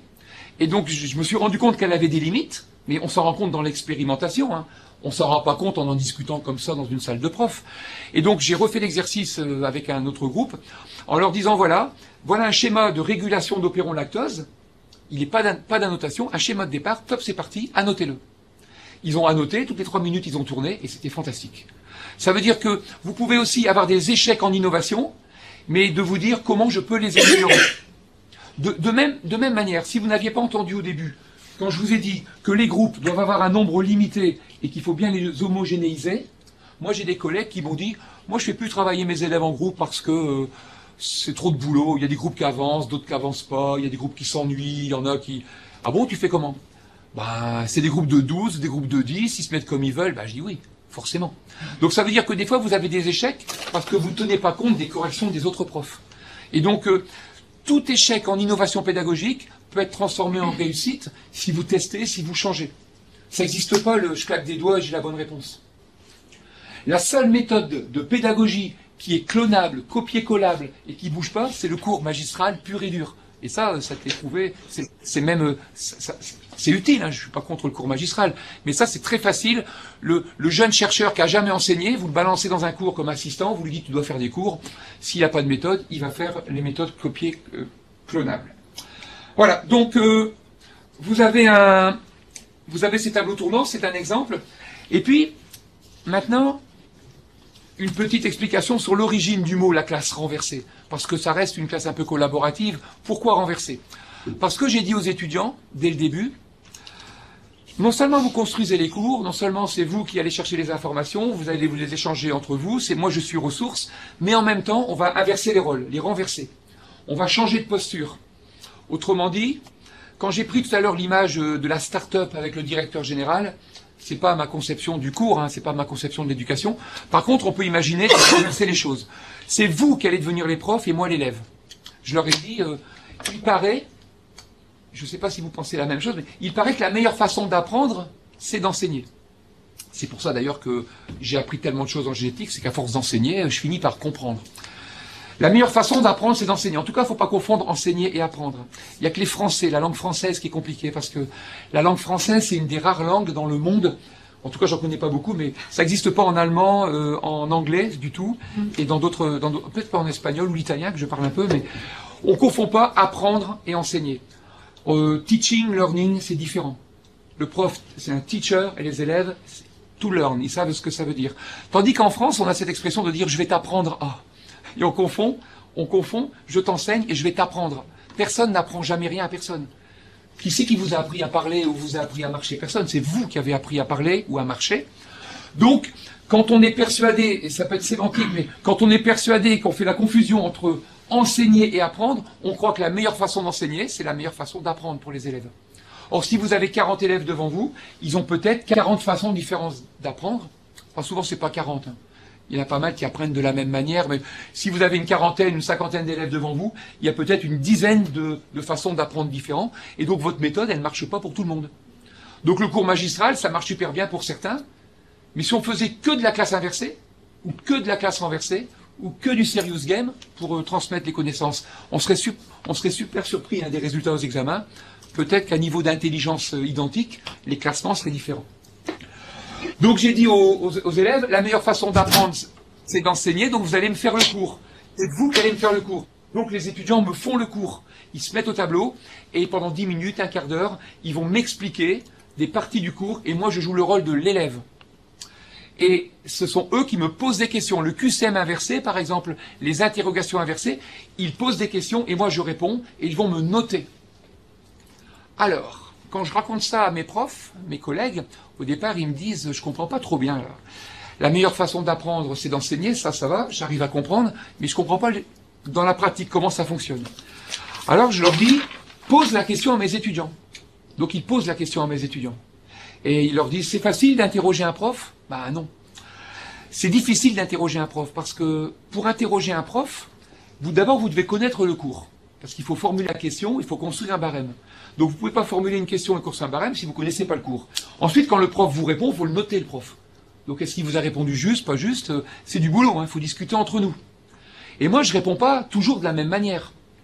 Parce que, au départ, quand je dis ça aux étudiants, ils me disent « Monsieur, c'est pas possible, c'est vous le prof, nous, on est les élèves. » Donc c'est vous la connaissance. Nous, on ne connaît pas. D'ailleurs, pour un étudiant, la réponse, elle doit être écrite d'une certaine manière. La question, elle est écrite d'une certaine manière, et il y a la bonne réponse. Quelle est la bonne réponse? Pourquoi vous m'avertirez un point? Je me suis trompé où? Quand vous leur dites qu'il n'y a pas toujours qu'une seule réponse à une question, alors là, c'est compliqué. Et donc, les étudiants formulent des questions, et moi, je réponds de façon un peu différente. D'abord, je leur dis, vous en faites pas, vous êtes 40 profs, vous avez peut-être des niveaux inférieurs aux miens en génétique, mais vous êtes 40 cerveaux, connectés, et moi, je suis tout seul. Donc vous êtes capable d'aller chercher de l'information que je ne connais pas. Si vous me posez une question sur une formule chimique ou sur un mécanisme que je ne connais pas, à 40, vous êtes capable d'aller le chercher. Moi aussi, je suis capable d'aller le chercher, plus vite que vous, mais vous êtes capable d'aller le chercher. Et si je vous dis qu'il y a 40 professeurs et un seul élève, eh bien c'est comme si j'avais un prof qui avait 40 cerveaux et qui a devant lui le rêve de tous les profs, regardez-moi, une promo constituée de 100% du meilleur élève. Bah oui, Parce que c'est moi le seul élève, et vous n'aurez pas de problème. Je ne ferai pas de chahut, je travaille, je suis hyper bon en génétique, je suis passionné. Donc vous allez pouvoir tester votre cours sur le meilleur élève de la classe. Sauf que le meilleur élève de la classe, il ne répondra pas toujours juste. Exemple.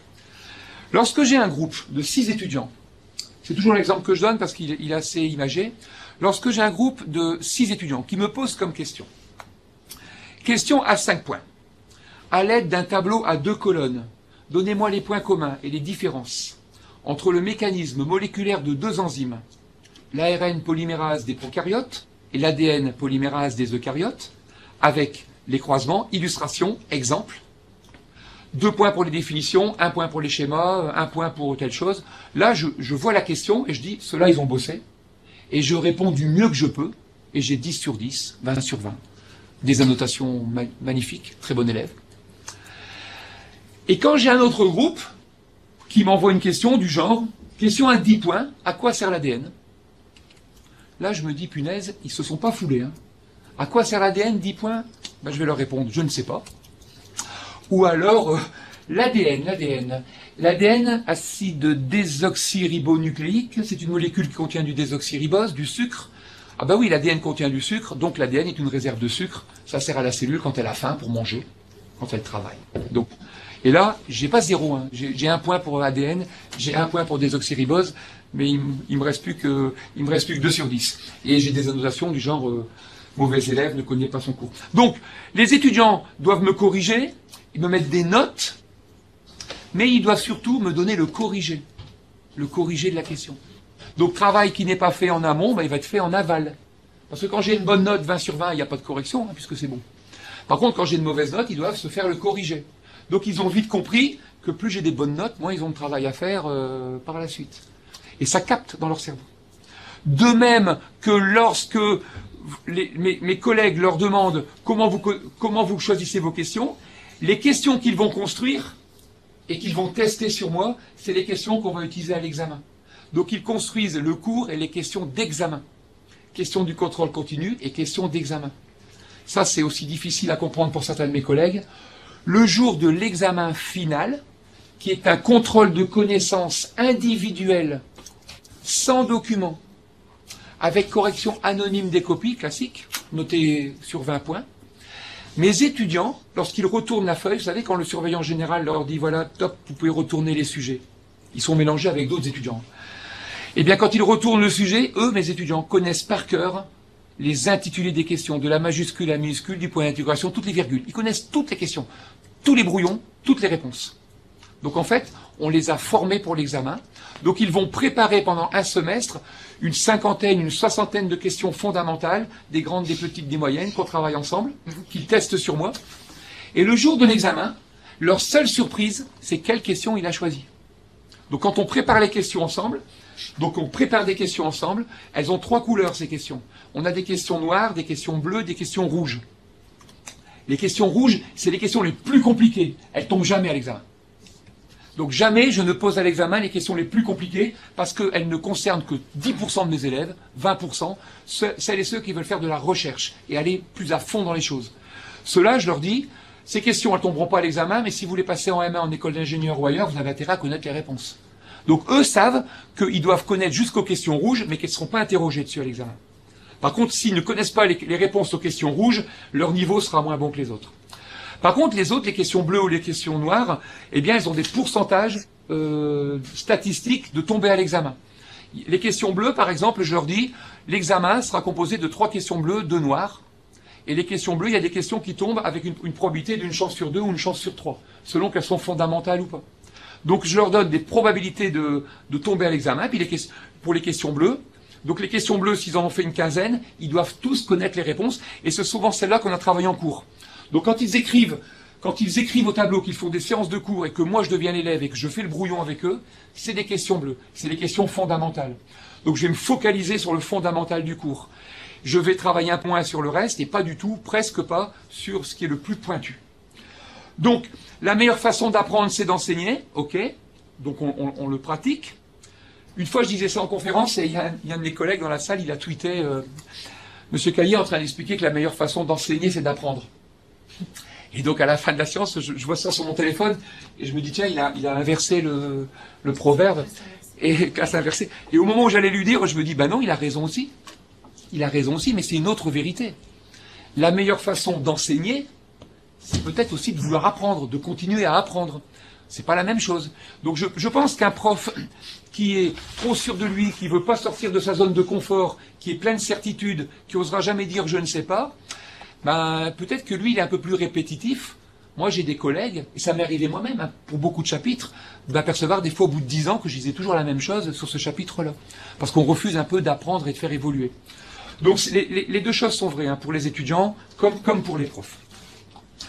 Donc on a une gestion du temps qui est un peu différente, en même temps je regarde l'heure, on a une gestion du temps qui est un peu différente, on a des séquences de travail où les étudiants me demandent des cours de 10 minutes, un quart d'heure, c'est très varié. Hein. Quand vous venez dans mes cours, qu'ils durent 2 heures ou 3 heures, il se passe toujours des choses différentes, ils sont jamais répétitifs, surtout le premier quart d'heure. Et puis on a aussi des façons différentes de travailler en équipe. Moi je me promène, hein, je suis disponible pour les étudiants. Donc la règle du jeu, c'est que quand un groupe m'appelle, je n'ai pas de temps à perdre. Donc si un groupe m'appelle et qu'il y a une question à me poser, je reste 10 minutes avec eux, 5 à 10 minutes, pas plus, et ils doivent tous être attentifs. Donc un groupe de 6, je ne réponds pas à leurs questions si les 6 ne m'écoutent pas. Ce qui fait que j'ai 6 étudiants, ou 7 parfois, hyper attentifs pendant que les autres travaillent, et je peux passer d'un groupe à l'autre. Ce qui évite la situation que j'avais avant, où quand j'étais devant toute la classe, j'intéressais que 2 ou 3 élèves et pas les autres.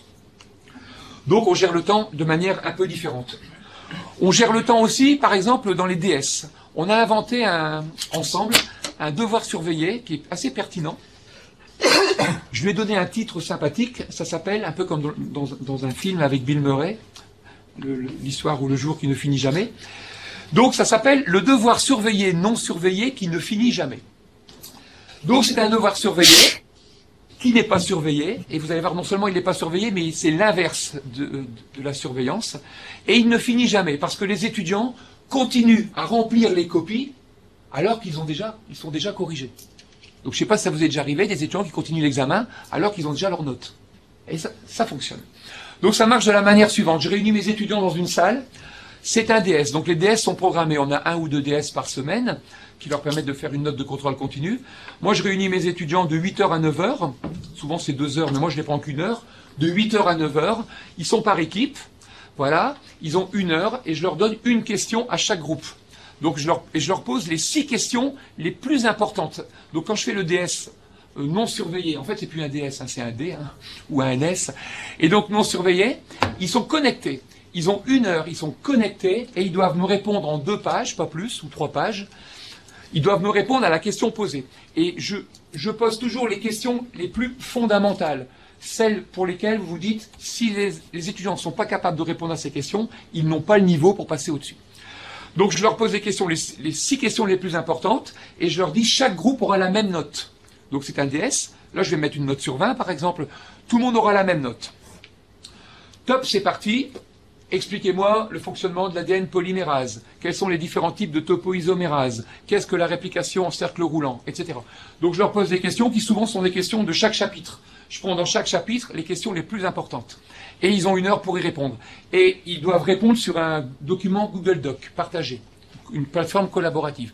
Top, c'est parti, je ramasse pas de copies, ça dure 1 heure. Ils travaillent pendant 1 heure. Et là, ce qui est original, c'est qu'il n'y a pas de surveillant. Il n'y a pas de surveillant puisque c'est connecté. Mais moi, comme j'ai plus rien à faire pendant 1 heure, et qu'est-ce que je fais? Je deviens la ressource. Ça veut dire que pendant 1 heure, ils peuvent m'utiliser. Donc je me promène entre eux pendant 1 heure, et s'ils veulent que je les aide à répondre aux DS, je les aide. Donc par exemple, je m'approche d'un groupe, ils sont en train de répondre à la question, et ils me disent, monsieur, ici pour cette partie-là, on hésite entre 2 schémas, qu'est-ce que vous en pensez? Alors moi je leur dis, écoutez, celui-là il n'est pas terrible, celui-là il est bien, parce que vous êtes sûr. Et donc je les aide et je passe. Donc le prof n'est plus le surveillant, il passe entre les groupes et il va les aider à avoir une meilleure note. Donc les étudiants pendant 1 heure, ils doivent répondre à la question, ils sont connectés et ils ont le prof à disposition pour avoir une note meilleure. Donc je deviens celui qui les aide pas à tricher, mais à avoir une meilleure note. Ça dure pendant 1 heure. Au bout d'1 heure, je leur dis top, c'est terminé, l'épreuve est finie, vous pouvez éteindre vos ordinateurs et repartir en cours ou aller ailleurs. Donc ils ramassent leurs affaires, ils partent en cours, ils ont d'autres choses. Et je leur dis rien de plus, mais Je le fais exprès, hein, je leur dis rien. Il y en a toujours un qui vient vers moi et qui me dit, monsieur, quand est-ce que vous allez corriger nos copies? Enfin, je leur dis, je sais pas, peut-être la semaine prochaine, dans 10 jours, je sais pas encore. Ah, vous corrigez pas tout de suite? Enfin, vous corrigez pas cet après-midi ou ce soir? Je dis, non, non, j'ai autre chose à faire. Pourquoi tu me demandes ça? Ben, parce que notre production, elle est dans le cloud, vous savez, elle est dans le nuage. Donc, si on veut, on pourrait continuer chez nous ou à la bibliothèque à améliorer les réponses. Je dis oui, vous pouvez continuer. D'ailleurs, vous pouvez même aussi effacer les réponses des autres. Hein. Vous savez, si vous avez intérêt à faire des copies sauvées en PDF, parce que on n'est jamais à l'abri d'un hacker. Ils le font jamais. Hein. Alors, ils me disent ah bon, on peut continuer chez nous. Bah, vous faites comme vous voulez. Moi, si je corrige dans 15 jours, vous aurez la note dans 15 jours. Et qu'est-ce qui se passe pendant la semaine ou le week-end quand je me connecte sur leur plateforme? Eh bien, leur DS bouge. Ah ben oui. Ils se mettent entre eux pour avoir des meilleures notes. Ça bouge. Et même des fois, j'ai un cours juste après. J'ai un cours avant d'avoir corrigé. Donc, par exemple, 3 jours après le DS, j'ai un cours avec eux. On est en train de faire un schéma au tableau. Et on a fait un super schéma au tableau. Et je leur dis, ah, il est trop bien ce schéma. Franchement, moi, si j'étais étudiant et que j'avais ce genre de questions, je le mettrais dans ma réponse. Et le soir, je peux regarder. Il y a un schéma qui a disparu de leur DS et c'est le schéma du cours qui s'est mis dedans. Donc, on fait au mieux. Au bout de 10 jours, le week-end chez moi, je corrige mes copies. Donc j'ai 6 groupes, 7 groupes, je vais mettre les notes. 15 sur 20, 12 sur 20, 13 sur 20. Je leur mets des notes. Voilà. Mais je ne leur donne pas la note. Je ne leur donne pas. Donc ils ne savent pas qu'ils sont corrigés. Donc le lundi ou le mardi, le lendemain de la correction, les DS continuent à... Donc les étudiants, ils continuent à améliorer leurs copies après la correction parce qu'ils ne savent pas qu'ils sont corrigés. Là, j'attends pas trop de temps. J'attends 2-3 jours. Et je regarde à nouveau les productions, je ne change pas la note. Par contre, si ça n'a pas bougé, je la laisse. Si ça a amélioré, je mets un point en plus. Donc les groupes restent à 13, à 12, à 15, j'en sais rien. Par contre, un groupe qui était à 13, s'il a amélioré, je peux lui mettre 13,5 ou 14. Mais je ne change pas la correction, fondamentalement. Ce qui est bizarre, c'est, vous le devinez, hein, quand je leur envoie un mail en disant j'ai corrigé vos copies, parce que je leur envoie un mail, hein, vos DS sont corrigés, là c'est comme si j'avais mis du formol sur le clavier, il ne se passe plus rien. Hein. Il n'y a plus rien qui bouge. Donc pourquoi je fais ça? Je me suis rendu compte qu'en faisant ça, la production qui était faite par les groupes était d'un niveau 3 fois meilleur à ce qu'ils font en classe, alors qu'ils doivent produire par eux-mêmes. Parce qu'il y a une carotte, et parce qu'ils se motivent aussi en dehors. Et ils vont travailler plus chez eux. Alors que quand je les fais travailler en classe, ils rentrent chez eux, ils ne travaillent pas, ou ils font autre chose. Donc on a hacké, bidouillé, transformé le devoir surveillé en une épreuve qui au départ était faite pour vérifier un niveau de connaissance, en une façon de travailler qui produit cette connaissance. Donc cet exercice qui était un contrôle, c'est devenu un exercice de production. Et je le refais depuis 3 ans maintenant, c'est les moments du cours qui marchent le mieux. Et donc je peux même me poser la question parfois, je ne l'ai pas fait encore jusqu'à aujourd'hui, mais on pourrait m'imaginer un cours qui ne fonctionne que comme ça. C'est-à-dire que ça marche tellement bien, je pourrais imaginer, je suis presque tenté de le faire l'année prochaine. Il n'y a plus de cours. Il n'y a plus de cours, il y a 10 DS. Il y a 10 DS, et voilà les sujets. Donc on pourrait faire ça aussi. Donc je l'augmente, ce nombre. Et... Donc vous voyez, c'est en expérimentant qu'on s'aperçoit que les choses peuvent fonctionner. Les notes. Je vais reparler d'un échec. On ne parle pas que des succès. La première année, j'imagine la classe renversée, mais je ne change pas l'évaluation. Grosse erreur. Si j'étais chercheur en sciences de l'éducation, j'aurais appris que l'alignement de Biggs et tous les auteurs ont montré qu'il y a toute une cohérence hein, jusqu'au bout. Et moi, comme j'étais un prof classique, je m'étais dit, je vais changer ma façon d'enseigner et ils auront des meilleures notes à l'examen. Sauf que si vous changez complètement votre façon d'enseigner et que vous gardez le même examen, ça peut avoir un problème. Et c'est le problème que j'ai eu. Donc vous voyez, j'ai fait de la classe renversée complète. Arrive le jour de l'examen. Donc c'était il y a 5 ans. Je lance ma classe renversée, tel que je vous l'explique. Et le jour de l'examen, devoir sur questions individuelles, contrôle de connaissances. Et je récupère mes copies chez moi. Les copies d'examen, première session d'examen, licence 3. Je rentre chez moi et je dis à ma femme, je vais corriger mes copies, j'espère qu'il va y avoir des bonnes notes, je vais voir si ma méthode, elle fonctionne bien. Et là, première copie, 3 sur 20. Deuxième copie, 4 sur 20. Quatrième copie, 7 sur 20. Je me dis, punaise, c'est quoi cette catastrophe? Donc je commence à avoir un coup d'adrénaline. Le niveau était vraiment pas bon. Hein. Et je creuse, et là je tombe quand même sur des copies à 14, une copie à 16, donc il y avait quand même des bonnes copies, hein, ça allait. Mais quand je fais la moyenne générale, je m'aperçois, donc il y a 5 ans, qu'au lieu d'avoir une moyenne générale à 11 ou 12 sur 20, c'est à peu près mes notes, hein, 11 ou 12 de moyenne générale, de moyenne d'examen, j'étais plutôt arrivé à 8 ou 9. Et là, je me dis, punaise, catastrophe. Donc, j'ai eu un petit coup de déprime, et je me suis dit, bon, l'année prochaine, je refais du cours magistral. Et seulement, vous savez qu'il y a 2 sessions d'examen à l'université. Enfin, chez nous, il y a 2 sessions. Et 10 jours après, on récupère la deuxième vague. Donc, j'ai 40-50 copies en première session, et en deuxième session, j'ai 10 copies, 12. Toujours moins, parce que les élèves ont compensé, ils ont validé, ils ne repassent pas à la deuxième session. Et là, la deuxième session, enfin, je sais pas si ça vous arrive aussi, mais souvent, le niveau, il est quand même pas très fort. Hein. C'est pas en 10 jours que l'élève... Et là, j'ai mes 10 copies. Quand je les ramène chez moi, je me rappelle, je me dis, j'ose même pas les corriger. Et là, la moyenne était de 16 ou 17 sur 20.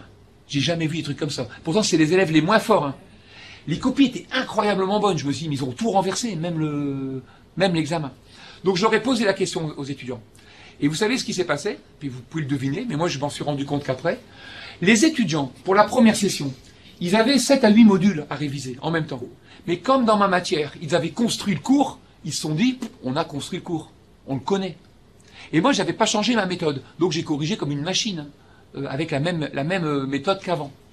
Donc ils se sont pointés à l'examen de ma matière en ayant juste relu leur chapitre la veille. Parce qu'ils avaient préféré garder du temps pour les autres matières, puisqu'il passait beaucoup de matière. Et donc, il y en a qui ont compensé. C'est pour ça qu'ils se sont retrouvés bloqués, parce qu'ils ont mis du superficiel, parce qu'ils n'ont pas appris. Ils ont construit, mais ils n'ont pas appris. Apprendre, c'est pas pareil que de construire. Et donc, les 10 élèves qui, eux, ont dû repasser la deuxième session, dont ma matière, eh bien, eux, ils se sont mis à retravailler pendant 15 jours mes cours. Les cours produits. Et là, ils avaient des meilleurs niveaux. Donc je me suis rendu compte de ça, et l'année suivante, ce qu'on a fait, c'est qu'on a travaillé donc avec ces questions qu'on préparait ensemble, et donc on a retravaillé, j'ai adapté mon système de correction. Donc on a construit ensemble les barèmes, on a construit ensemble l'examen. Donc depuis 4 ans, on construit ensemble le cours, et on construit ensemble l'examen. D'ailleurs, d'un point de vue, comment je pourrais dire ça, de perception, c'est très compliqué pour un étudiant. Parce que je l'explique maintenant dans la pédagogie. Je réunis toujours mes étudiants 1h30 ensemble avant de faire mon premier cours. Je ne démarre jamais une innovation pédagogique à blanc. Ça aussi, je vous le déconseille. N'arrivez jamais le premier cours comme ça en disant « Non, non, posez vos affaires. Ici, c'est méthode, nouvelle méthode. » Les étudiants doivent comprendre pourquoi ils changent de méthode. Donc, il y a une discussion. Donc, moi, je réunis mes étudiants 1h30, la semaine précédente ou 15 jours avant. Je leur dis « Est-ce que vous voulez que j'enseigne normalement ou en classe renversée ?» Et on travaille, on échange pendant 1h30. Je leur explique la méthode, je leur explique ce qu'ils peuvent dire, pas dire, etc. Et ils sont OK pour faire l'expérience. Et je leur explique qu'on va construire ensemble le cours et les examens. Parce que si vous leur expliquez pas ça, ce que vous attendez d'eux en termes d'interaction, etc., eh bien, ils comprennent pas. Et donc, pour un étudiant, parce qu'on l'a toujours appris comme ça, enfin, on lui a toujours enseigné comme ça, pour un étudiant, le cours, c'est je comprends les choses, et l'examen, je vérifie. Et donc, pour un étudiant, le cours, c'est ce qu'il doit savoir, et l'examen, on vérifie s'il sait. Or là, je leur dis, c'est le contraire. Moi, ce qui m'intéresse, c'est les questions. La problématique, est-ce que vous êtes capable de répondre à des questions? Il y a plusieurs façons de répondre. Et le cours ne sert qu'à construire les questions. Il ne sert pas. Moi, je ne vous fais pas un cours pour que vous appreniez par cœur, et je vais mettre 20 sur 20 au premier élève qui va me le réciter comme une poésie. Donc, un élève qui me récite le cours comme un perroquet, avec des méthodes que j'avais avant, je lui mettais 20 sur 20. Hein. Mais il était peut-être incapable d'en faire quoi que ce soit de sa connaissance. Il ne suffit pas d'avoir des connaissances, il faut être capable de les mobiliser, d'en faire quelque chose. Donc on va se poser des questions, on va travailler sur les questions fondamentales, et le cours que vous allez construire, il est utile. Donc là, j'arrive à la fin de mon cours, il me reste plus que 2 séances avec mes élèves là, ce semestre, et les chapitres ne sont pas terminés, enfin ils sont terminés à 95%, mais on utilise dans ces chapitres ce qui sert à répondre aux questions. Donc le cours devient au service des questions de problématiques qu'on s'est posées. Et ça, c'est compliqué. Hein. L'élève, il croit qu'il doit connaître son cours par cœur. D'ailleurs, c'est pour ça aussi que vous avez des hors-sujets chez les bons élèves, hein, jamais chez les mauvais. Hein. Donc, je sais pas aussi, moi j'avais des copies, j'enseignais, je prends un exemple en zoologie, hein, j'enseigne plus la zoologie, mais c'est un exemple qui est très facile. Quand j'enseignais la biologie animale, je posais comme question à mes élèves de première année, comment se reproduisent les fourmis, par exemple. Hein, ils avaient 3 heures d'examen, comment se reproduisent les fourmis. Et les étudiants, pendant 2 heures, ils vous expliquent ce que c'est qu'une fourmi. Les fourmis sont... Et puis c'est seulement la 5e page, en ce qui concerne la reproduction des fourmis. Donc vous avez 6 pages de hors-sujet. Parce que l'étudiant, il se dit, le prof, il vérifie que je connais le cours. Donc il ne se focalise pas sur la question. Alors que l'élève qui connaît moins bien son cours, il se dit, ah punaise, des fourmis, comment elles se reproduisent déjà? Et puis il va se focaliser. Alors que si vous avez un bon brouillon, vous aurez une bonne note déjà. Donc nous, on fait travailler les étudiants, classe renversée, sur les brouillons. Et on fait travailler sur des schémas, et je leur dis, si votre brouillon n'est pas bon, si le brouillon ne répond pas à la question, ça sert à rien de me gratter des pages qui vont m'énerver de lecture comme ça, où je vais retrouver tout mon cours. Donc, les étudiants, on leur explique, focalisez-vous sur les problématiques et utilisez le cours pour répondre à ces problématiques. Et surtout, dites-vous qu'il peut y avoir plusieurs réponses à une question. Et donc, il n'y a pas c'est quoi la bonne question, c'est quoi la bonne réponse. Voilà, donc on a mis ce système-là. Donc moi, suite à cet échec-là, j'ai changé ma façon de faire et j'ai arrêté de noter sur 20. Donc on a arrêté la note sur 20 telle que vous la voyez ici, parce que la note sur 20 n'était pas motivante. Les élèves, quand ils rentraient dans mon cours, vous savez, j'avais des élèves qui rentrent dans mon cours. Si j'ai un élève qui a 15 sur 20, il sait que c'est un bon élève. Si son copain il a 10 sur 20, il sait qu'il est moins bon. Il n'y a rien qui les motive pour avoir une meilleure note en contrôle continu. Donc ce que j'ai remplacé ces notes par des scores. Donc j'utilise, comme vous le voyez ici, un fichier Excel avec des colonnes et des points. Donc je ne paye plus mes élèves, c'est un salaire en fait, mais je ne paye plus mes élèves avec des notes, mais je les paye entre guillemets avec des points. C'est ce qu'on appelait avant les bons points à l'école, primaire et autres. Donc on avait des bons points, puis quand on travaillait bien, tous les 10 bons points on avait une image, et je me rappelle plus qu'on avait toutes les 10 images, mais peut-être... Et donc ce qui m'a inspiré, c'est un prof que j'ai entendu une fois parce que je m'inspire aussi beaucoup dans les écoles primaires, secondaires et pas qu'à l'université. Les profs d'université ont intérêt à faire du benchmarking ailleurs qu'à l'université, pour voir ce qui se passe. Et donc, je me suis rendu compte, parce que j'ai appris qu'il y avait deux façons de noter une dictée. Je ne sais pas si vous connaissez les deux façons de noter une dictée. La première, vous la connaissez tous, hein, puisque c'est celle on est tous passés par là, c'est les sanctions. Donc, dès qu'il y a une faute, on retire des points. Voilà. Et donc, si vous avez par exemple 8 sur 10 à une dictée, on vous a retiré 2 points. Donc, peut-être que vous avez fait 2 fautes ou 4 fautes à un demi-point, etc. Et donc, elle est pénalisante. Donc, un élève qui a 10 à la dictée, il essaye d'avoir 11, 11,5, mais il sait qu'il dépassera jamais 12. Il connaît son niveau en dictée. Et même pire que ça, un élève qui a toujours 9,5, il est toujours frustré parce qu'il n'arrive pas à faire la dictée sans faute, quoi. Donc, même celui qui a presque la bonne note, il aimerait atteindre l'excellence. Et l'autre façon de noter une dictée, elle est intéressante, c'est des enseignants, des instituteurs qui ont testé ça, vous la devinez, hein, c'est à chaque fois qu'un mot est bien écrit, il y a un point. Donc elle récompense chaque mot. Les mots ornithorynque ou bien LE, ça vaut un point, les deux. Hein. Et donc, les instituteurs font des dictées de 30 mots. Et ils disent aux élèves, dans les classes primaires, on va faire une dictée de 30 mots. Et c'est parti. C'est comme un jeu, il y a un score. Le maximum du jeu, c'est 30 points. Et donc, les élèves font la dictée, 30 mots, et ils peuvent avoir, par exemple, 20 points, 10 points, 15 points, comme on veut.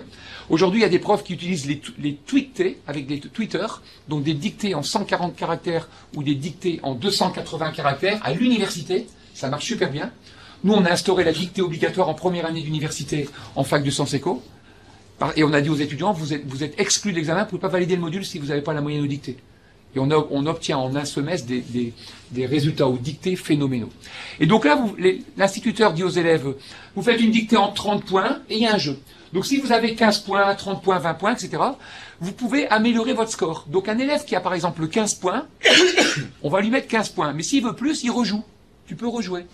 Ça te plaît pas 15 le score? Ben essaye de battre ton record. Donc il refait une dictée à 30 mots.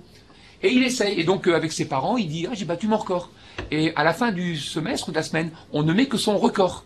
On se moque de toutes les fois où il n'a pas eu... Donc s'il a fait 7, 8, 9 ou 10 dictées, on garde que son score maximal.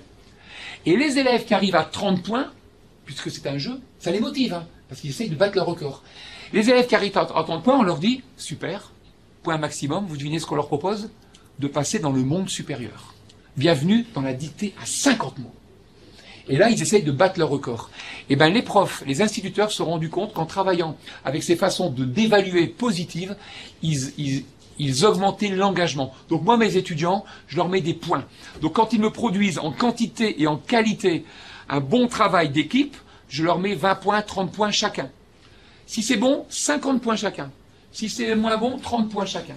Et quand ils produisent des activités individuelles, parce que je les note pour des activités individuelles, ils vont au tableau, ils posent une question, on interagit sur la plateforme, je leur mets des points. Mais individuellement, ils ont moins de points. Donc je leur mets 1 point, 2 points, 3 points. Donc si tous les trois vous êtes dans la même équipe et que vous avez 30 points chacun, et que l'un ou l'une d'entre vous j'ai mis 3 points de plus, bah ça peut faire par exemple 30, 30 et 33, ou 30, 31. Ce n'est que positif. Et donc à tout moment, ils peuvent augmenter. Donc si j'ai 2 élèves qui rentrent dans ma classe, le mardi matin, il y en a un qui a 150 points, et l'autre qui a 100 points.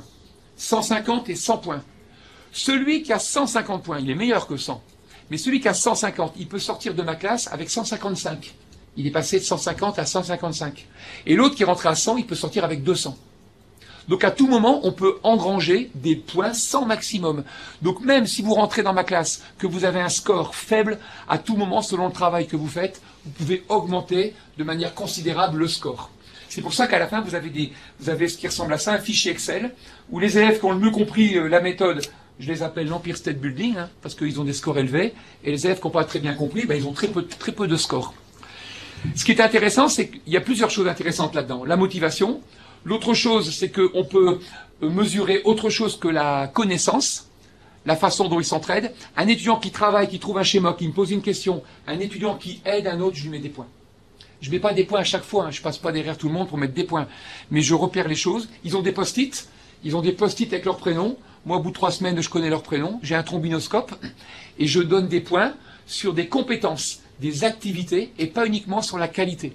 Donc quantité, qualité du travail, respect des livrables, interactivité, ça peut leur donner des points. On a plus de points en groupe qu'individuellement. Donc plutôt que d'essayer d'avoir 5 points tout seul, essayez d'avoir 20 points en groupe. Ça, c'est vraiment une chose. Il y a des bouquins, par exemple, je ne sais pas si vous connaissez Salman Khan, donc l'inventeur de la Khan Academy. Il a écrit un bouquin qui s'appelle L'éducation réinventée. Ça doit être ça, ça va me revenir. Un très bon bouquin.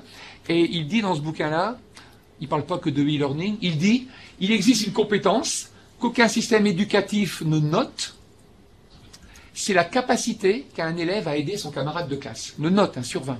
Il n'y a aucun étudiant que je connaisse qui écrive dans son bulletin j'ai mention très bien dans la capacité que j'ai à aider les autres.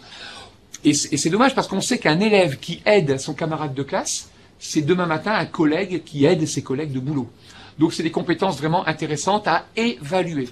Donc moi avec mes systèmes, je peux évaluer. Quand je vois un étudiant qui aide un autre, donc je lui mets des points. Donc on a créé un capital. J'ai présenté ça une fois dans une école de commerce, même pas loin d'ici, à Nantes, une école de commerce à Nantes, vous devinez presque laquelle, et il y avait un prof de finance qui m'a dit, mais tu as créé une monnaie en fait, c'est un capital, tes élèves s'enrichissent au fur et à mesure. Mais il y a que toi qui émets la monnaie qui leur distribue. Est-ce qu'ils peuvent s'échanger cette monnaie entre eux aussi? Vous savez ce que j'ai répondu? Yes, but, c'est pas possible. Ah non, il n'y a que moi qui donne des points. Hein. Je donne des scores à la place de points, mais c'est toujours moi. Et pourtant, on est en train de réfléchir, mais l'idée, elle est pas si bête que ça. On pourrait imaginer que sur certaines activités, que des élèves puissent échanger ce capital. À voir comment. Si par exemple, il y a une sorte de deal, un marché entre des étudiants, en disant, un étudiant va être aidé par un autre, etc., comment on peut faire un transfert de points, puisqu'on crée une valeur, une sorte de monnaie, une crypto-monnaie, qui donne une idée du travail qui a été fait par un étudiant, eh bien, à réfléchir. Donc là, on n'a pas encore franchi le pas de l'expérimentation, donc ça reste créatif, mais c'est pas encore devenu une innovation, comme je l'expliquais au début. Donc à la fin du semestre, je projette mon fichier Excel au tableau, et là, je dis aux étudiants, on a un gros problème, parce que au secrétariat de l'université, ils n'acceptent pas ma monnaie, donc il faut faire un transfert. Donc on va créer de la conversion. Et donc c'est avec les étudiants qu'on travaille sur les moyennes. Donc il y a une discussion avec eux. Et ensuite, moi, je peaufine par nuage de manière à transformer ces scores en points. Alors vous pourriez dire, oui, mais ça reste la même chose. Tu leur donnes des scores et après c'est des points. Non, dans la réalité, les étudiants, ils comprennent très bien que par ce système-là, c'est plus facile de monter, comme dans la dictée, hein, c'est plus facile de monter en motivation et en engagement que si vous les notez comme un radar de vitesse au bord de la route. Ce que j'ai pas évoqué, qui est vraiment important, mais c'est peut-être pour anticiper sur une question, que ce soit des points ou des scores, il reste le problème que je mets la même note à tout le monde, quand c'est un groupe. Donc la question qu'on me pose souvent, c'est quid des passagers clandestins? Parce que dans un groupe, celui qui ne fait rien, il va profiter des scores ou des points.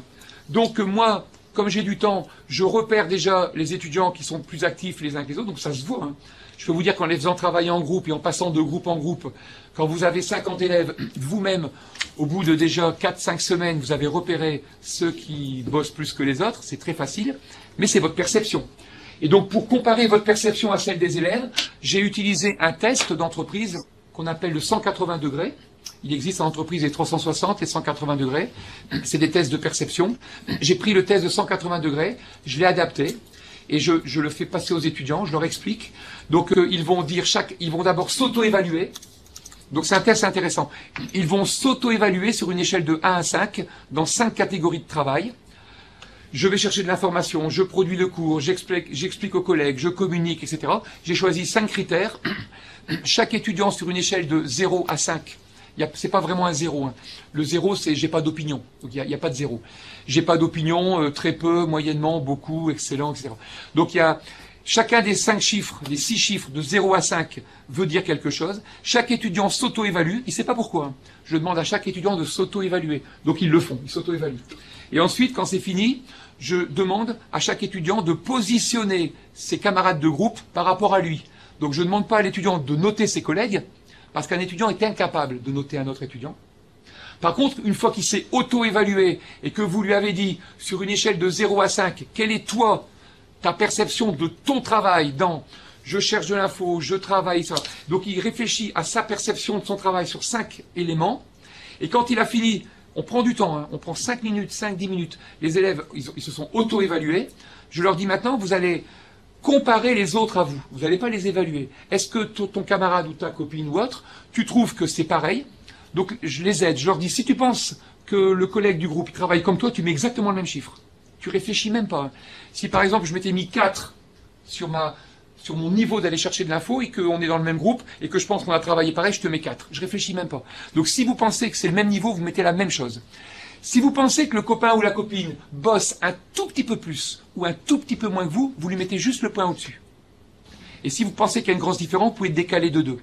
Je récupère les scores, je fais des moyennes, je leur donne jamais le résultat. Je leur dis, vous n'aurez pas le résultat et c'est pas transformé en note. C'est la seule façon que j'ai de comparer votre perception du travail des autres avec ma perception. Mais je leur dis au début, je vous fais confiance. Vous devez faire le test de la manière la plus objective possible, parce que si à la fin du semestre, il y en a un ou une qui vient me voir en me disant « Monsieur, c'est injuste », parce que, vous savez, on a tous des bonnes notes dans le groupe, mais Caroline ou Thibaut, lui, ils n'en font pas une. Ok, je vais aller voir le test d'auto-évaluation. Et si je vois que dans le test d'auto-évaluation, la fameuse Caroline ou le fameux Thibaut, il est au même niveau de moyenne, anonymé et tout, hein, je dis « Écoutez, vous vous foutez de moi, parce que le test d'auto-évaluation, et moi, ma perception, j'ai pas remarqué. Parce que ce que je fais, c'est que je regarde la perception des passagers clandestins avec la mienne. Et vous savez, quand j'ai 50 élèves, ça matche très bien.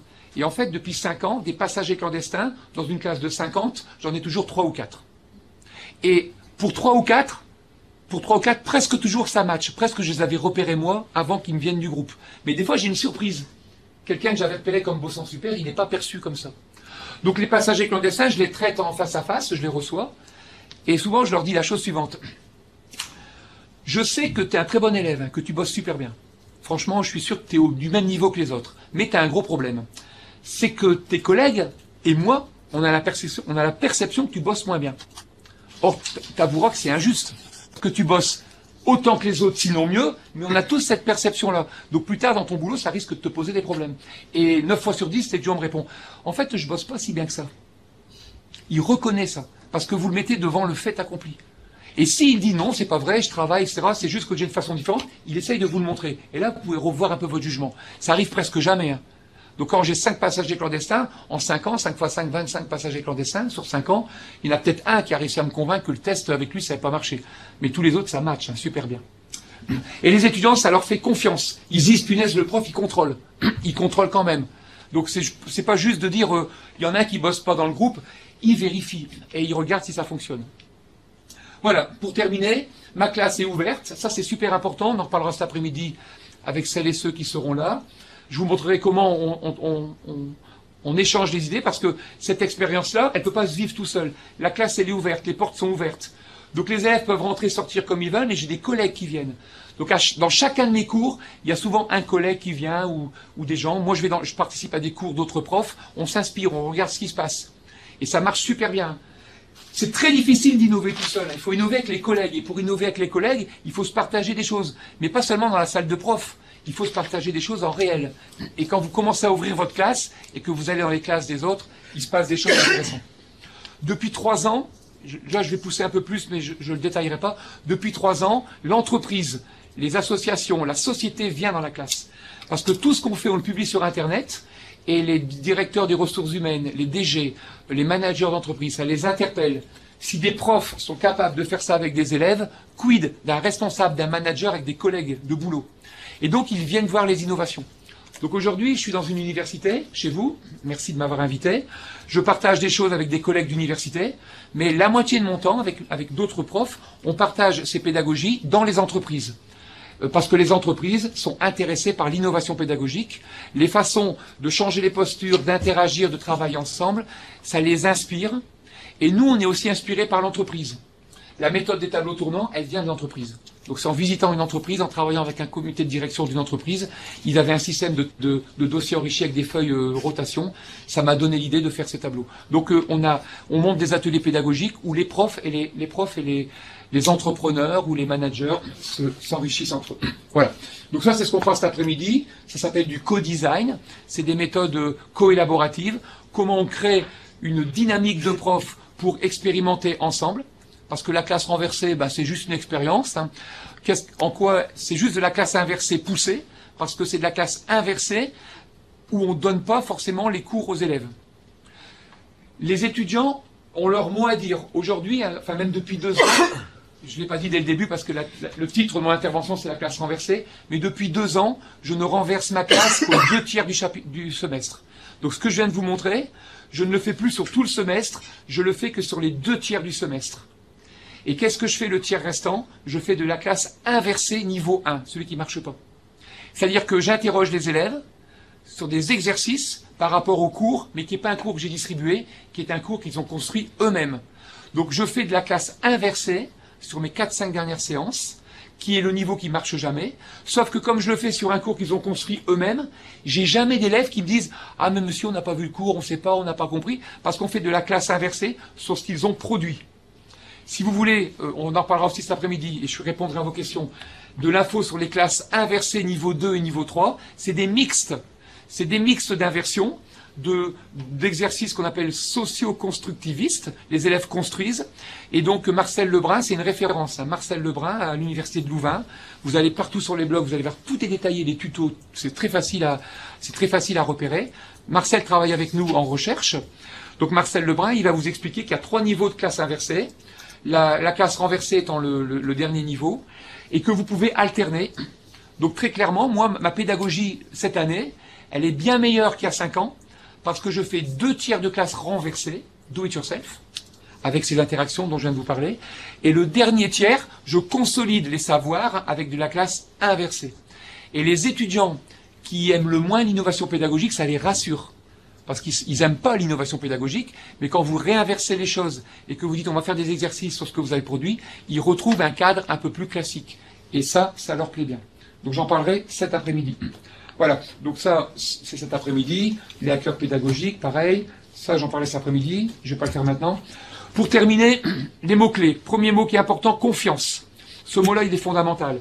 Si vous ne faites pas confiance aux étudiants, donc si vous ne faites pas confiance aux étudiants, si les étudiants ne vous font pas confiance, parce que vous changez les règles de notation, hein, si les étudiants ne se font pas confiance entre eux dans le groupe, et même s'ils ne sont pas confiance eux-mêmes, eh bien c'est difficile. Plus le niveau de confiance est bas, plus c'est difficile à mettre en place. Faites du cours magistral. L'autre point qui est important, c'est une maladie. Moi je suis biologiste, hein, j'ai étudié les maladies pendant 20 ans, mais celle-là je ne l'ai pas étudiée avec les molécules. C'est la maladie qui empêche le prof d'innover. Ça s'appelle la programmite. La programmite. Alors vous pouvez atteindre programmite aiguë, programmite chronique. Des fois on vous impose la maladie. La programmite, c'est un prof qui a 150 choses à expliquer dans le semestre, et s'il en explique que 149 ou 148, il va avoir l'impression d'avoir fait une faute professionnelle. Il va se dire, oh, si on apprenait que j'ai pas dit ça, que j'ai pas expliqué ça. Donc le prof a peur. Hein. Souvent les profs, ils ont autant peur que les élèves. Et donc, dans les innovations pédagogiques, et plus elles sont innovantes, plus c'est difficile d'envoyer 100% du programme. Trouvez-moi une innovation pédagogique interactive, collaborative, dans laquelle vous mettez le même type de connaissances. La meilleure façon de remplir le crâne, c'est le cours magistral. Et encore, il y a des façons même plus magistrales que ça. Donc, qu'est-ce que vous voulez? Leur expliquer 100 choses, 100%, et ils en retiennent 50%, ou 40, ou 30? Ou est-ce que vous voulez qu'ils fabriquent, qu'ils construisent les 60, 40, 30 fondamentaux, quitte à ce qu'on ait certains qui aillent un peu plus, mais que vous faites le lien avec le fondamental? Donc moi, j'ai des élèves, parce que je ne les ai pas écœurés avec 100%, ils ont envie de creuser. Les méthodes classiques, fondamentales, programmites, on va dire, elles peuvent écœurer un élève d'une matière qu'il aime, parce qu'il est noyé par la quantité ou la complexité. Alors que si vous le faites travailler de manière un peu différente, il peut aller rechercher du fondamental à sa façon. Donc je sais bien aussi qu'on me réplique parfois que l'innovation pédagogique, c'est OK pour tout ce qu'on veut. Hein. Exercice, TP, stage, mais pas le cours magistral. On ne touche pas au cours magistral. Moi, je pense qu'on peut aussi innover dans le cours magistral. Et cet après-midi, on verra aussi qu'on peut aussi innover dans les évaluations. J'ai des profs qui ne veulent pas innover du tout. Et moi, on leur dit, et si on travaille ensemble pour trouver des méthodes de correction de copie qui vous divisent votre temps de correction de copie par 5 pour le même type d'efficacité. Ah, ça les intéresse. Donc, continue à enseigner de manière classique, mais moi, au lieu que tu aies 15 heures de copie à corriger le week-end chez toi, je vais te le réduire à 3 heures. Et tu auras le même résultat. Et c'est une méthode d'innovation. Ah, ça m'intéresse. Donc, ça peut être du gagnant-gagnant aussi. En fait, le prof qui commence à être innovant dans sa méthode d'évaluation, bah, il devient innovant dans sa méthode de transmission, parce que, comme il change sa façon d'évaluer, les élèves lui disent mais on fait quoi l'examen? Ben, je corrige comme ça. Ah ouais, mais il faut nous préparer autrement. Hein. Et donc, il est obligé un peu d'innover. Mais c'est pas l'innovation pédagogique n'a jamais été un but. Hein. Quand ça marche bien de manière classique, apprendre les formules chimiques, les verbes irréguliers. Donc, l'innovation, c'est un moyen, c'est une interaction, c'est pas un but. Hein. Je suis pas plus efficace parce que je suis innovant. Hein. Voilà. Donc, troisième point important, ne jamais laisser les élèves tout seuls. Donc, quand je leur dis vous faites tout, je ne fais plus rien, c'est faux. La première année, c'est 130% d'investissement, donc c'est plus de boulot même. La deuxième année, on repasse à 100%. Donc quand on fait une grosse innovation pédagogique, la première année, c'est un investissement. Et après, ça roule. Vous retrouvez un niveau de travail normal. Donc jamais laisser les élèves tout seuls. Et moi, je dis souvent le do it yourself, mais je préfère le fais-le avec les autres. Le do it with others. Donc fais-le avec les autres. C'est un do it yourself collectif. Et c'est pas du truc du genre fais-le toi-même, enrichissez-vous, travaillez ensemble. Et ça, c'est peut-être la méthode plus intéressante. Voilà. La multiplicité des outils aussi. Nous, on prend du numérique, on travaille en numérique, en papier, en interaction. Je veux dire, on ne fait pas du 100% d'une méthode. Donc, multiplicité des outils ou des approches, ça, c'est vraiment important. Et ça, c'est mes deux dernières diapos, mais elles sont très courtes. Ça nous laissera 10 minutes, un quart d'heure pour débattre. L'innovation pédagogique, elle s'oppose pas à l'enseignement académique. Elle perturbe un peu, elle est complémentaire. Donc moi, je suis pas devenu un fou de l'innovation pédagogique. Je continue à faire des cours normaux, on mixte. Si vous voulez être innovant en pédagogie et efficace, il faut pouvoir marier les deux, faire les deux. Et donc, l'innovation, c'est un peu comme la canopée d'une forêt. Hein. C'est complexe, transdisciplinaire, il se passe plein de choses, les approches elles sont différentes. Mais ça s'appuie sur des matières. C'est-à-dire que pour innover et que ça soit efficace, il faut connecter ça avec les piliers, avec l'académique. Autrement dit, si vous avez dans une équipe de profs des gens les moins innovants aux gens les plus innovants, c'est l'équipe qui va faire que ça fonctionne. Comment vous travaillez entre vous. Quand vous avez un problème, un échec, vous êtes super innovant en pédagogie. Si vous avez un problème, le collègue qui va vous aider, c'est presque jamais quelqu'un qui innove. C'est quelqu'un qui est plutôt classique et qui dira « Ah ben tiens, tu pourrais faire comme ça ». Sauf que quelqu'un qui innove pas, s'il vous aide, vous avez intérêt à avoir beaucoup de respect pour lui. Parce que il faut pas avoir le langage de l'innovation en disant « Moi j'innove, les autres c'est des has-been ». Parce que si votre politique d'établissement, de groupe pédagogique, c'est de dire chez nous il y a de l'innovation, sous-entendu les autres c'est l'ancien monde, ben, ils ne viendront pas vous aider les autres si vous avez un problème dans votre innovation. Donc à chaque fois que vous avez une réussite Nous, c'est comme ça qu'on communique dans mon université ou nos facultés. Quand on a des réussites, des succès en innovation pédagogique, on dit tout le temps, c'est la faculté, le département, l'équipe. Jamais on ne distingue les personnes. Et donc on associe tout le monde. Et on dit que si on arrive à pousser aussi loin l'innovation, c'est parce qu'on a aussi des profs qui font des enseignements académiques, classiques, percutants. Et ça va même plus loin. Aujourd'hui, on a une équipe de 50 profs. Donc sur toute l'université, on a 50 profs qui innovent vraiment de manière très forte. Eh bien, quand je regarde ces 50 profs, on a toutes les matières, hein, biologie, droit, économie. En droit, c'est monstrueux. Hein. En fac de droit, on a une fac à Lille et une fac à ici, les Boulido. On a des publications en innovation pédagogique avec des Legos, enfin du droit international, droit des familles avec des Legos monstrueuses. Les étudiants, ils captent des choses incaptables par des méthodes classiques. En géologie ou dans les matières de management, on a utilisé des escape rooms. Ici, une salle fermée, escape game, escape room, de manière. Les étudiants ont 1 heure pour sortir de la salle, et pour sortir de la salle, il faut trouver le code sur la porte, et pour trouver le code sur la porte, il faut résoudre des énigmes, et pour résoudre les énigmes, il faut connaître les fondamentaux du cours. Et donc là, il n'y a pas de note. Hein. Tu valides ton module si tu sors de la salle. Voilà. Si tu n'es pas sorti de la salle au bout d'1 heure, bah t'as pas validé le module. Et voilà, et donc tu peux repasser une deuxième épreuve. Et donc ce que j'explique, c'est qu'il faut pas opposer ceux qui innovent avec ceux qui n'innovent pas. Et donc c'est l'articulation. Oui, c'est ça que je disais. On a remarqué sur nos 50 profs, les profs qui innovent le plus, c'est les profs qui sont les meilleurs ou qui sont bons en cours académique. Ça veut dire que quand on a des profs qui aiment bien l'enseignement classique, qui n'ont pas de problème avec ça, et qui sont intéressés pour innover, ils font des choses incroyables. Alors qu'un enseignant qui ne maîtrise pas son cours, il n'est pas bon dans son domaine, il a des difficultés avec ses élèves, et il cherche l'innovation en se disant « ça va me sauver », sous-entendu « donne-moi une méthode qui les motive », eh bien vous allez lui donner une méthode genre serious game, classe renversée, application numérique, et il va arriver dans c'est encore pire. Vous allez l'enfoncer encore plus parce que, en plus de sa difficulté, vous allez lui rajouter quelque chose qu'il ne maîtrise pas. Donc, l'innovation pédagogique s'articule avec l'enseignement académique, c'est des piliers. Et puis, c'est un vrai travail d'équipe. Et pour les étudiants, c'est pareil. Il y a des élèves qui détestent l'innovation pédagogique. 10% de mes élèves ont horreur de ma classe. 10 à 15% horreur, hein, du début jusqu'à la fin. Mais comme ce sont de très bons élèves, puisqu'ils aiment l'enseignement classique, eh bien, ils sont au service du groupe.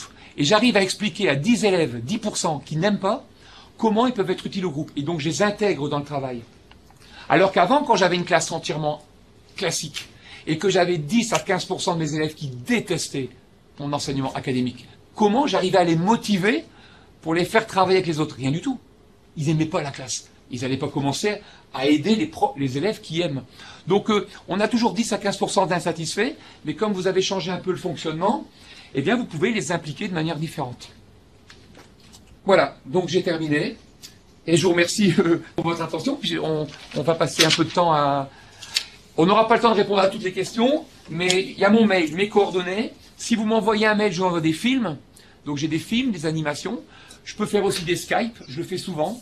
Si vous avez des idées d'innovation, si vous ne participez pas à l'atelier de cet après-midi, on travaille à distance. On a une vraie communauté interuniversité. Je peux vous mettre aussi en contact avec des profs qui innovent dans vos domaines. Voilà, si ça vous intéresse. Il y a un blog, il y a Twitter, Facebook. Oui. Et voilà, puis après, dans la vraie vie, en face à face, ou dans la presque vraie vie, dans votre superbe salle immersive, je ne sais pas si vous pouvez l'appeler comme ça, en immersion, je suis à votre disposition. Si vous avez des questions qui vous chatouillent depuis tout à l'heure. J'ai une question. Vous parliez au début de cours, vous faites toujours des petites activités de, ouais. Je ne sais pas, icebreaker, enfin, échauffement, c'est par rapport à ce qui s'est fait la fois précédente. Oui. Donc en début de cours, c'est des petites séquences très différentes. Je donne un exemple. Le QCM intelligent. Le QCM intelligent. Donc les étudiants sont devant moi. Il est 8 heures pile du matin. Il y a 6 groupes. Je leur dis, vous avez 5 minutes par groupe pour me rédiger un QCM d'une seule question en relation avec votre chapitre. Donc ils écrivent une question, 5 propositions. Donc ils ont 5 minutes où ils construisent un QCM. 5 minutes. Au bout de 5 minutes, ils passent le QCM à l'équipe d'à côté. Rotation. Ils sont connectés pour construire la question. Ils sont connectés. Ils passent le QCM à l'équipe d'à côté. Et là, au bout de 5 minutes, l'équipe va répondre au QCM de la première. Donc ils doivent répondre. Pourquoi c'est un QCM intelligent? Ils sont connectés. C'est un QCM intelligent parce qu'il y a 5 réponses possibles. Il y a 5 propositions de réponse. Ça vaut 5 points. Ça vaut 5 points. Dès que vous trouvez qu'une réponse est bonne, vous avez un point. Si vous trouvez que A et E sont bons, vous avez un point, un point. Mais pour avoir les autres points, des réponses fausses, vous devez prouver, expliquer pourquoi elle est fausse. Donc pour avoir les points à ce QCM, il faut repérer les bonnes réponses et il faut expliquer pourquoi les autres sont fausses. Donc si vous avez juste repéré, donc on ne peut pas avoir les points au hasard. Donc vous devez trouver les bonnes et expliquer les fausses. Voilà. Et ensuite, quand c'est fini, soit vous redonnez le QCM à l'équipe qui a produit, mais ce que je fais, moi, c'est que je refais une rotation, et donc une équipe produit un QCM, elle la donne à l'équipe suivante, et on refait une rotation, et la troisième équipe, elle reçoit un QCM à corriger, alors que c'est pas elle qui a fait la question, c'est pas elle qui a répondu, et elle doit corriger. Donc vous voyez, en un quart d'heure, chaque équipe construit un QCM, répond à un QCM et note un QCM. Et après, ils peuvent aussi interroger le prof. Donc je fais des QCM inversés, où les étudiants construisent des questions et ils interrogent le prof. Donc je me retrouve ils construisent des questions, je suis au milieu de la salle, et c'est moi qui dois répondre aux questions du QCM des élèves. Je leur demande avec ou sans document, et je peux comparer ma moyenne à la leur. Donc ça, c'est un exemple de ce que je fais au début. Et un tout petit exemple de ce que je fais à la fin, puisque je ne l'ai pas dit, et ça c'était vraiment important, c'est votre question qui me fait penser à ça. Donc mon premier quart d'heure, c'est des exercices très différents. On en fera cet après-midi, quelques-uns. Et les 3 dernières minutes, c'est l'évaluation. Tous mes cours sont évalués de la même manière. Et donc j'utilise une feuille de papier. Donc je prends une feuille de papier A4. Chaque élève a une feuille de papier A4 qu'il plie en deux. Donc il prend une feuille de papier A4 qui est pliée en deux. Il ouvre cette feuille. Et il y a donc 2 pans sur la feuille, en haut et en bas. Il va écrire à l'intérieur. Quand il a fini, il referme la feuille. Donc il a une feuille. Il est obligé de remplir cette feuille avant de sortir. Dans la partie supérieure, plus. Dans la partie inférieure, moins. Si vous préférez, dans la partie supérieure, 20 sur 20. Dans la partie inférieure, 0 sur 20. C'est pour ça qu'à la fin, j'ai 10. L'élève est obligé de me donner un 20 sur 20 et un 0 sur 20. Donc dans la partie supérieure de la feuille, il ne peut pas sortir de la classe sans écrire, en une phrase, argumentée, quelle est la partie de la séance qu'il a préférée, le top, hein, quelle est la partie de la séance qu'il a préférée et pourquoi? Qu'est-ce que ça lui a apporté? Par exemple, explication du prof, interactivité, exercice. Quel est le moment du cours, de la séquence qu'il a préféré et pourquoi? Et dans la partie de dessous, quel est le moment du cours, de la séance qu'il a détesté et pourquoi? Il n'a pas aimé, il a perdu son temps, il comprend pas, ça lui a pas plu. Et ils sont obligés de remplir les deux. Ils ne peuvent pas sortir du cours si j'ai pas les deux. Et tout le monde doit voter. Donc quand mon cours se termine, j'ai 40 étudiants. J'ai toujours 40 appréciations positives et 40 appréciations négatives. Et les extrêmes, je veux pas du fade, les extrêmes. Si l'étudiant a adoré la séance, adoré, il n'a jamais vécu un moment de bonheur comme ça, eh ben il doit trouver un point négatif. Obligé. Et s'il a détesté, mais vraiment il suffoquait là pendant 2 heures, il doit trouver un point positif. Je récupère tout ça chez moi et je le rentre sur un fichier Word. Ça me prend 40 minutes. Donc j'ai 40 minutes de saisie par cours. À chaque fois que je fais cours, mais j'ai plus de copies à corriger. J'ai plus de copies à corriger, j'ai 40 minutes de saisie. J'ai des profs qui font beaucoup d'enseignement, on n'est pas obligé de faire la même chose. Il y a des méthodes qui permettent de réduire. Et je leur envoie par mail. Dans les 2 jours qui suivent, je leur renvoie par mail le verbatim anonyme. Donc chaque élève reçoit sur sa boîte mail, les 40 opinions positives et les 40 négatives. Et il voit son opinion par rapport aux autres. Séance par séance. Toutes les séances sont évaluées. Vous savez ce que j'en fais quand vous ouvrez? C'est facile à répondre. Vous ouvrez. Qu'est-ce que vous pensez que je fais des appréciations positives? Ben, j'en fais rien du tout. Elles sont sympas, ça vous donne du plaisir, du baume au cœur. Vous avez envie de continuer, mais on n'en fait rien. Et en plus, très clairement, entre nous, les appréciations positives, il n'y a pas une grande diversité entre les étudiants. 40 étudiants, si je clusterise les appréciations positives, je vais trouver 5 sujets de satisfaction. Par contre, les 40 opinions négatives, il y a une très grande diversité. On est tous très très différents dans le négatif. Parce qu'on n'aime pas des choses différentes, alors qu'on aime bien les mêmes choses. Et donc là, j'ai une très grande diversité. Et quand je m'aperçois qu'il y a 15, 20 ou 30% de négatifs sur un point particulier, là je me dis, ah, attention, tableau tournant, QCM machin, telle séance, ça marche pas bien. Et là, les étudiants, comme ils l'ont, c'est eux qui proposent. Donc je leur fais remarquer, vous avez remarqué que l'exercice du QCM inversé, il y a moins 50% d'entre vous qui veulent plus entendre parler. bah, ça tombe mal parce que j'avais prévu d'en faire un, donc on va le faire, sauf si vous avez une autre idée. Et ils proposent autre chose. C'est-à-dire qu'ils se sentent impliqués. Quand ils s'aperçoivent qu'il y a un grand nombre d'entre eux qui n'aiment pas quelque chose. D'ailleurs, pourquoi j'ai inversé ma classe alors qu'avant elle était renversée à 100%, c'est les étudiants qui me l'ont demandé au fur et à mesure. Donc l'innovation ne peut pas se faire sans les étudiants. Et donc il faut trouver un moyen pour que les étudiants puissent aussi apporter des idées. Donc le début c'est important du cours et la fin aussi. Voilà. Peut-être qu'à Lorient, vous avez peut-être des questions à me poser. Je vous en prie. Je vais... Ah, si vous avez une question, comme ça on alternera. Oui. Si vous n'en avez... Non, pas pour l'instant, n'hésitez pas, vous me faites signe. Donc, vous avez commencé à y répondre, mais est-ce que les étudiants, donc, ils apprennent mieux ou différemment, ou est-ce qu'ils apprennent mieux? C'est quand même le but du jeu. Oui. Alors, c'est pas toujours le but du jeu, mais on s'intéresse à l'apprentissage quand même, aux apprentissages. Est-ce que ça permet de mieux s'approprier, je sais pas, certains... Alors, je vais le dire de manière générale. Nous, on remarque, même en lisant la littérature, que quand on innove en pédagogie, ils peuvent apprendre moins, mais que ça soit plus durable. Donc, on peut très bien imaginer qu'ils apprennent moins de choses, mais que ça soit plus durable. Donc, ça, c'est une première chose. On remarque aussi que dans des méthodes interactives de collaboration, on écœure moins les étudiants par le bas. C'est-à-dire que les méthodes classiques, elles trient par le haut, mais elles peuvent écœurer par le bas. Si maintenant vous avez un système éducatif qui doit trier une sorte d'excellence académique par le haut, l'innovation pédagogique, ça peut avoir l'effet inverse. Il faut voir aussi que dans les innovations pédagogiques, comme j'ai dit, c'est pas vous passer de la méthode A à la méthode B. Parce que vous allez, d'un seul coup, les élèves qui avaient des bonnes notes, ils en ont plus, et inversement. L'innovation pédagogique, c'est que vous acceptez que votre méthode, elle bouge, alors que le cours magistral, il est figé. Donc c'est ça les différences. En fac de droit, donc nous on a une fac de droit, on a 500 étudiants en première année, on a fait de la classe inversée en fac de droit. Donc on a remplacé une bonne partie des cours magistraux par des pré-rides. Ils font des pré-rides, ils travaillent sur ces résumés de texte. C'est étudié en groupe de 25 à 30 en classe, et il y a des remises à niveau, des remises au point en amphi. Donc on a fait une classe inversée, adaptée à un grand groupe de 500 étudiants. On fait ça depuis 2 ans et demi, ce sera la 3e année. Là, par contre, on s'est rendu compte qu'on avait augmenté le niveau de réussite aux examens, qui est très faible en droit, en première année, de plus de 10 à 15%. Mais on a augmenté le niveau, c'est juste ça. Le niveau aux examens. Et si vous avez 50 étudiants et 95% de réussite ou 90%, si vous voulez innover, c'est pour peut-être faire autre chose que d'augmenter les résultats aux examens. Qui maîtrisent mieux, enfin. Ils apprennent plus, enfin, je sais pas. Oui, mais après, ce qui est important, c'est d'innover à plusieurs profs. C'est de dire, là, on transmet de la connaissance, là, on fait de la problématique, là, on fait de l'apprentissage par projet. Il faut des approches complémentaires.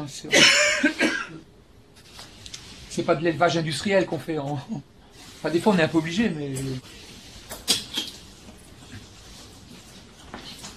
Au revoir, merci. Au revoir, merci. Au revoir.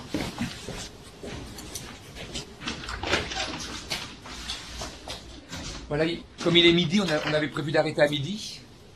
Donc en tout cas, celles et ceux qui sont là avec moi cet après-midi, on continuera à échanger là-dessus avec des exercices. Je vous montrerai justement je vous ferai faire des exercices un peu, et puis je vous montrerai un peu aussi comment on travaille en équipe pour monter ces projets pédagogiques, parce que ce qui est important, c'est la dynamique d'équipe.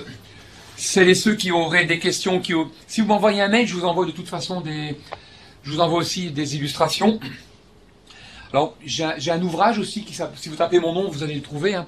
J'ai ramené un ouvrage pour les 2 sites, donc vous avez sans doute un centre une bibliothèque à Lorient ou un centre, je vous aurai, avec Émilie, je vous laisserai un ouvrage, et j'en laisserai un. Donc ça s'appelle La classe renversée. Ça montre un peu, ça résume un peu, tout est sur Internet, hein. Vous pouvez le trouver sur Internet, mais c'est dispatché. Ici, on l'a réuni dans un ouvrage. Donc je laisserai un ouvrage ici et un à Lorient. Et puis on est très réactif pour répondre à vos questions ou pour échanger aussi si vous avez des expérimentations. Le but c'est pas de raconter la classe renversée, c'est de montrer qu'on peut aussi à distance innover. Nous, on a des innovations pédagogiques aujourd'hui avec des profs vraiment à distance par Skype. C'est assez facile à faire. Vous pouvez les prendre l'ouvrage. Je vais vous laisser les ouvrages. Je sais plus où j'ai mis l'autre. Alors j'en ai ramené deux. Enfin, j'en ai ramené deux. Un pour Van et un pour. Voilà. Donc merci à vous. Merci. Et à votre disposition.